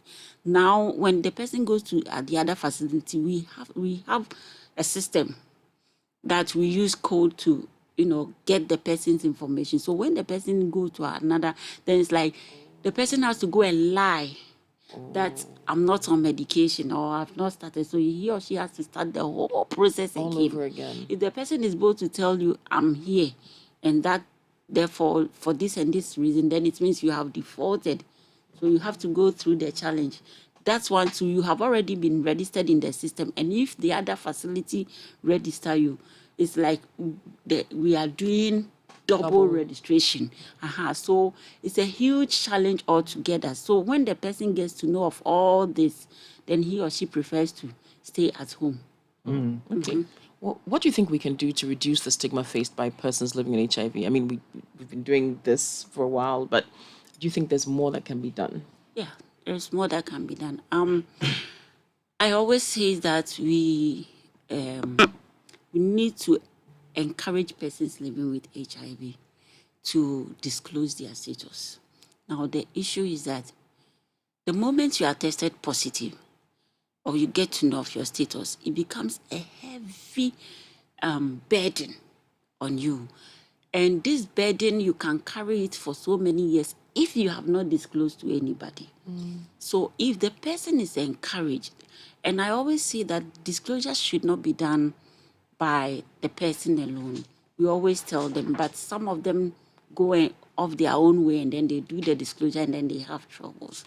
So if you bring the partner or the person, we take the person through education, the person understands HIV and so many things.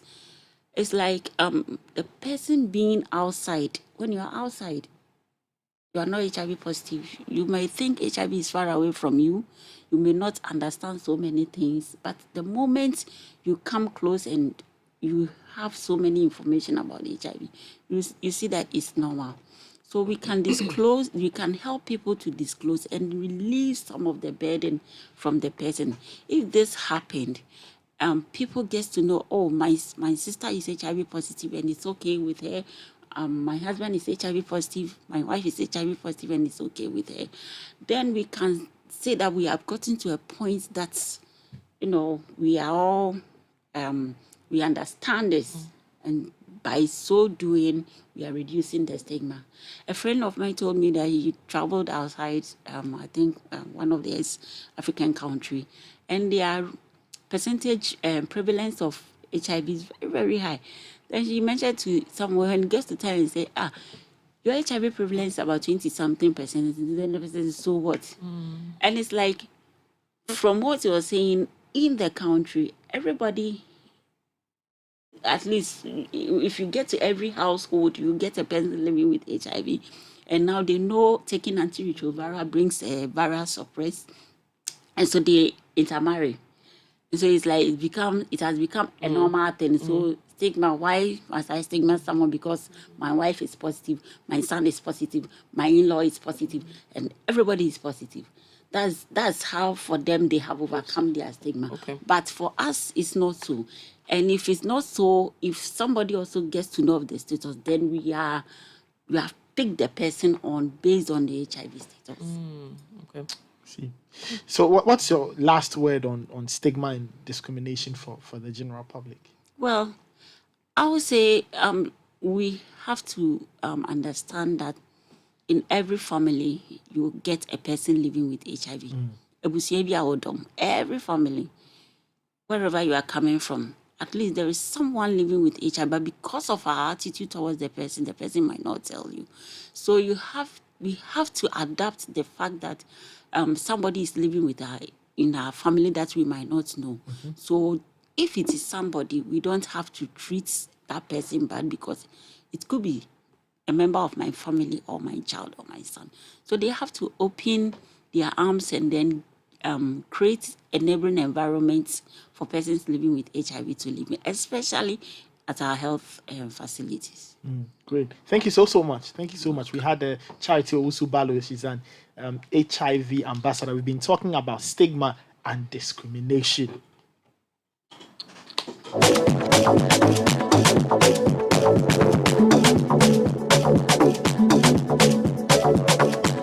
Still listening to the Citi Breakfast Show. We'll take a very, very quick break. When we come back, we go through some of your comments and we call it a morning. We'll be right back. Don't go anywhere. Unleashing the power of relevant radio. This is Citi 97.3.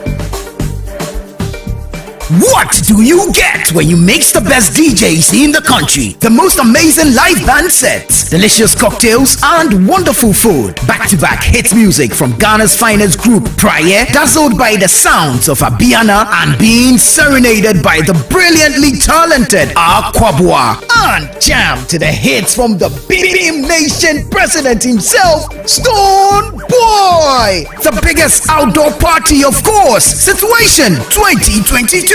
Are you ready to party? We're changing the situation on December 24, 2022 with the biggest outdoor party in Accra. The Situation Outdoor Party 2022. Let's wrap up the year in style with the most epic party to end all parties this Christmas Eve with Situation. Ain't no party like a city party, because a city party don't stop. This will be another one to remember. Date Saturday, 24th December 2022. Venue, La Palm Royal Beach Hotel, Accra. Time, 8 p.m. Dress code, it's an all-white affair. Get your platinum, diamond, gold, and silver table bookings and seats by calling the hotlines 020-5973-973 or 055-8973-973. Book your table and make reservations now. The Situation Outdoor Party is sponsored by Ebony Condoms, Series, Doritos,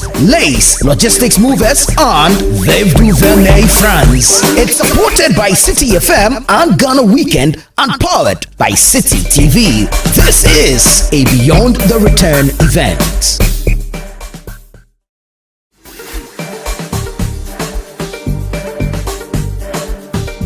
What do you get when you mix the best DJs in the country? The most amazing live band sets, delicious cocktails, and wonderful food. Back-to-back hit music from Ghana's finest group, Prayer, dazzled by the sounds of Abiana and being serenaded by the brilliantly talented Aquabua. And jam to the hits from the Beam Nation president himself, Stone Boy. The biggest outdoor party, of course, Situation 2022. Are you ready to party? We're changing the situation on December 24, 2022 with the biggest outdoor party in Accra. The Situation Outdoor Party 2022. Let's wrap up the year in style with the most epic party to end all parties this Christmas Eve with Situation. Ain't no party like a city party, because a city party don't stop. This will be another one to remember. Date Saturday, 24th December 2022. Venue, La Palm Royal Beach Hotel, Accra. Time, 8 p.m. Dress code, it's an all-white affair. Get your platinum, diamond, gold, and silver table bookings and seats by calling the hotlines 020-5973-973 or 055-8973-973. Book your table and make reservations begins now. The Situation Outdoor Party is sponsored by Ebony Condoms, Series, Doritos, Lay's, Logistics Movers, and Veuve du Vernet France. It's supported by Citi FM and Ghana Weekend and powered by Citi TV. This is a Beyond the Return event.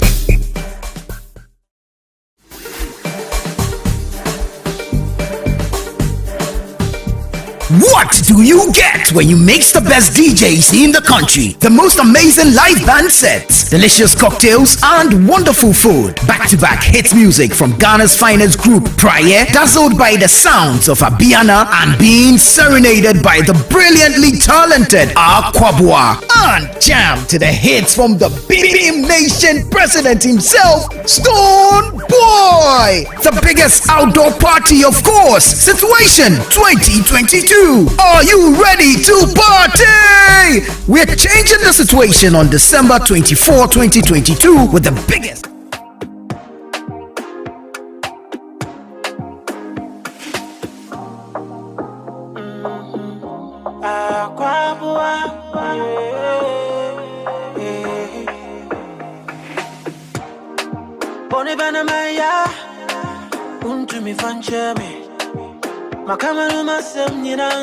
Baby, no, they won't mind me.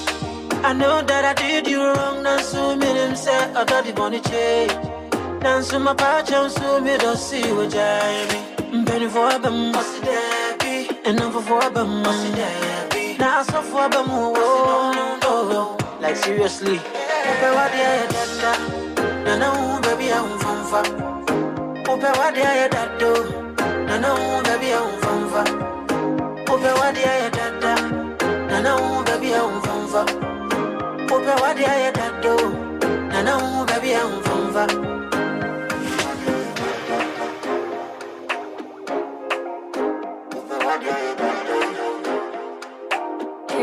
The City Breakfast Show. Rise above the noise.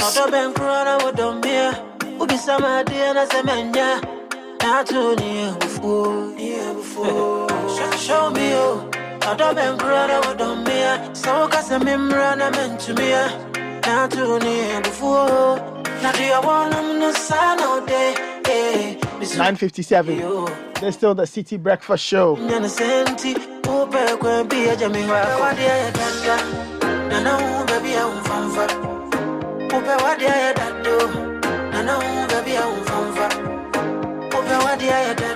Just a quick run through some of your messages that came in earlier, and then we'll be out of here. Kokwi, let's go through just a couple of the messages. Just 2, 3. All right. Well, Tony says, good morning. Does it mean someone can steal and invest the state's money? If he or she is caught, they pay with interest and go scot-free. Interesting times ahead. Then this should also be extended to petty thieves in our prisons. In Ghana, make money and all other things will fall in place in your favor. Okay. One listener wanted to remind us that the correct term is theft, not stealing. But stealing comes under theft, right? Theft is a broad category, and there's different types of theft. Good morning, Nathan. The person whose negligence or actions have caused a loss of job, broken home, death, etc., is made to pay back, whereas the plantain, goat, and cassava thieves are languishing in jail. Indeed, monkeys play by sizes. This is Jones from La. Okay, CBS, if the man who stole the goat decides to bring back the goat plus extra money, will he also get a deal? So these people have found a way to get away with stealing so that he can steal money, invest it, and later pay? Ghana. This is from Ike. The law, in my opinion, isn't helping matters in this country. That's from another listener. Even when theft is proven beyond reasonable on an accused, the law still stands in the way to provide immunity. Then when will we see an end to blatant embezzlement and misappropriation? What is wrong with Ghana? That's Yakubu Ibn Chambers who sent that. Bernard, your analysis is apt. The suit was instituted by the state to recover the part of the liquidity support stolen. It was not an action by the shareholders of Capital Bank for breach of director's duty, in respect of which Section 35 would not have applied. Okay. The Section 35 Mr. Sky is talking about is alien to logic and common principle. It stands to suggest that any individual could deliberately dip their hands in the state coffers and consequently pay back by the principle of reparation and restitution. This is warped logic and should be dealt with and amended to offer much stiffer punishment. Okay. Nathan, please ask Sky if the state can prosecute someone for stealing my money without me making a complaint. That's from youngest son in Agbogba. All right, that's our CBS for the morning. Many, many thanks for listening. I did this with Kokui, with Richard. Berard was here, Samens was here as well. Show produced by Fred Jabano, and Godfrey Odom gave us help on technical. Up next is the City News at 10. Harry Drisu has all the details. Good morning, Nathan.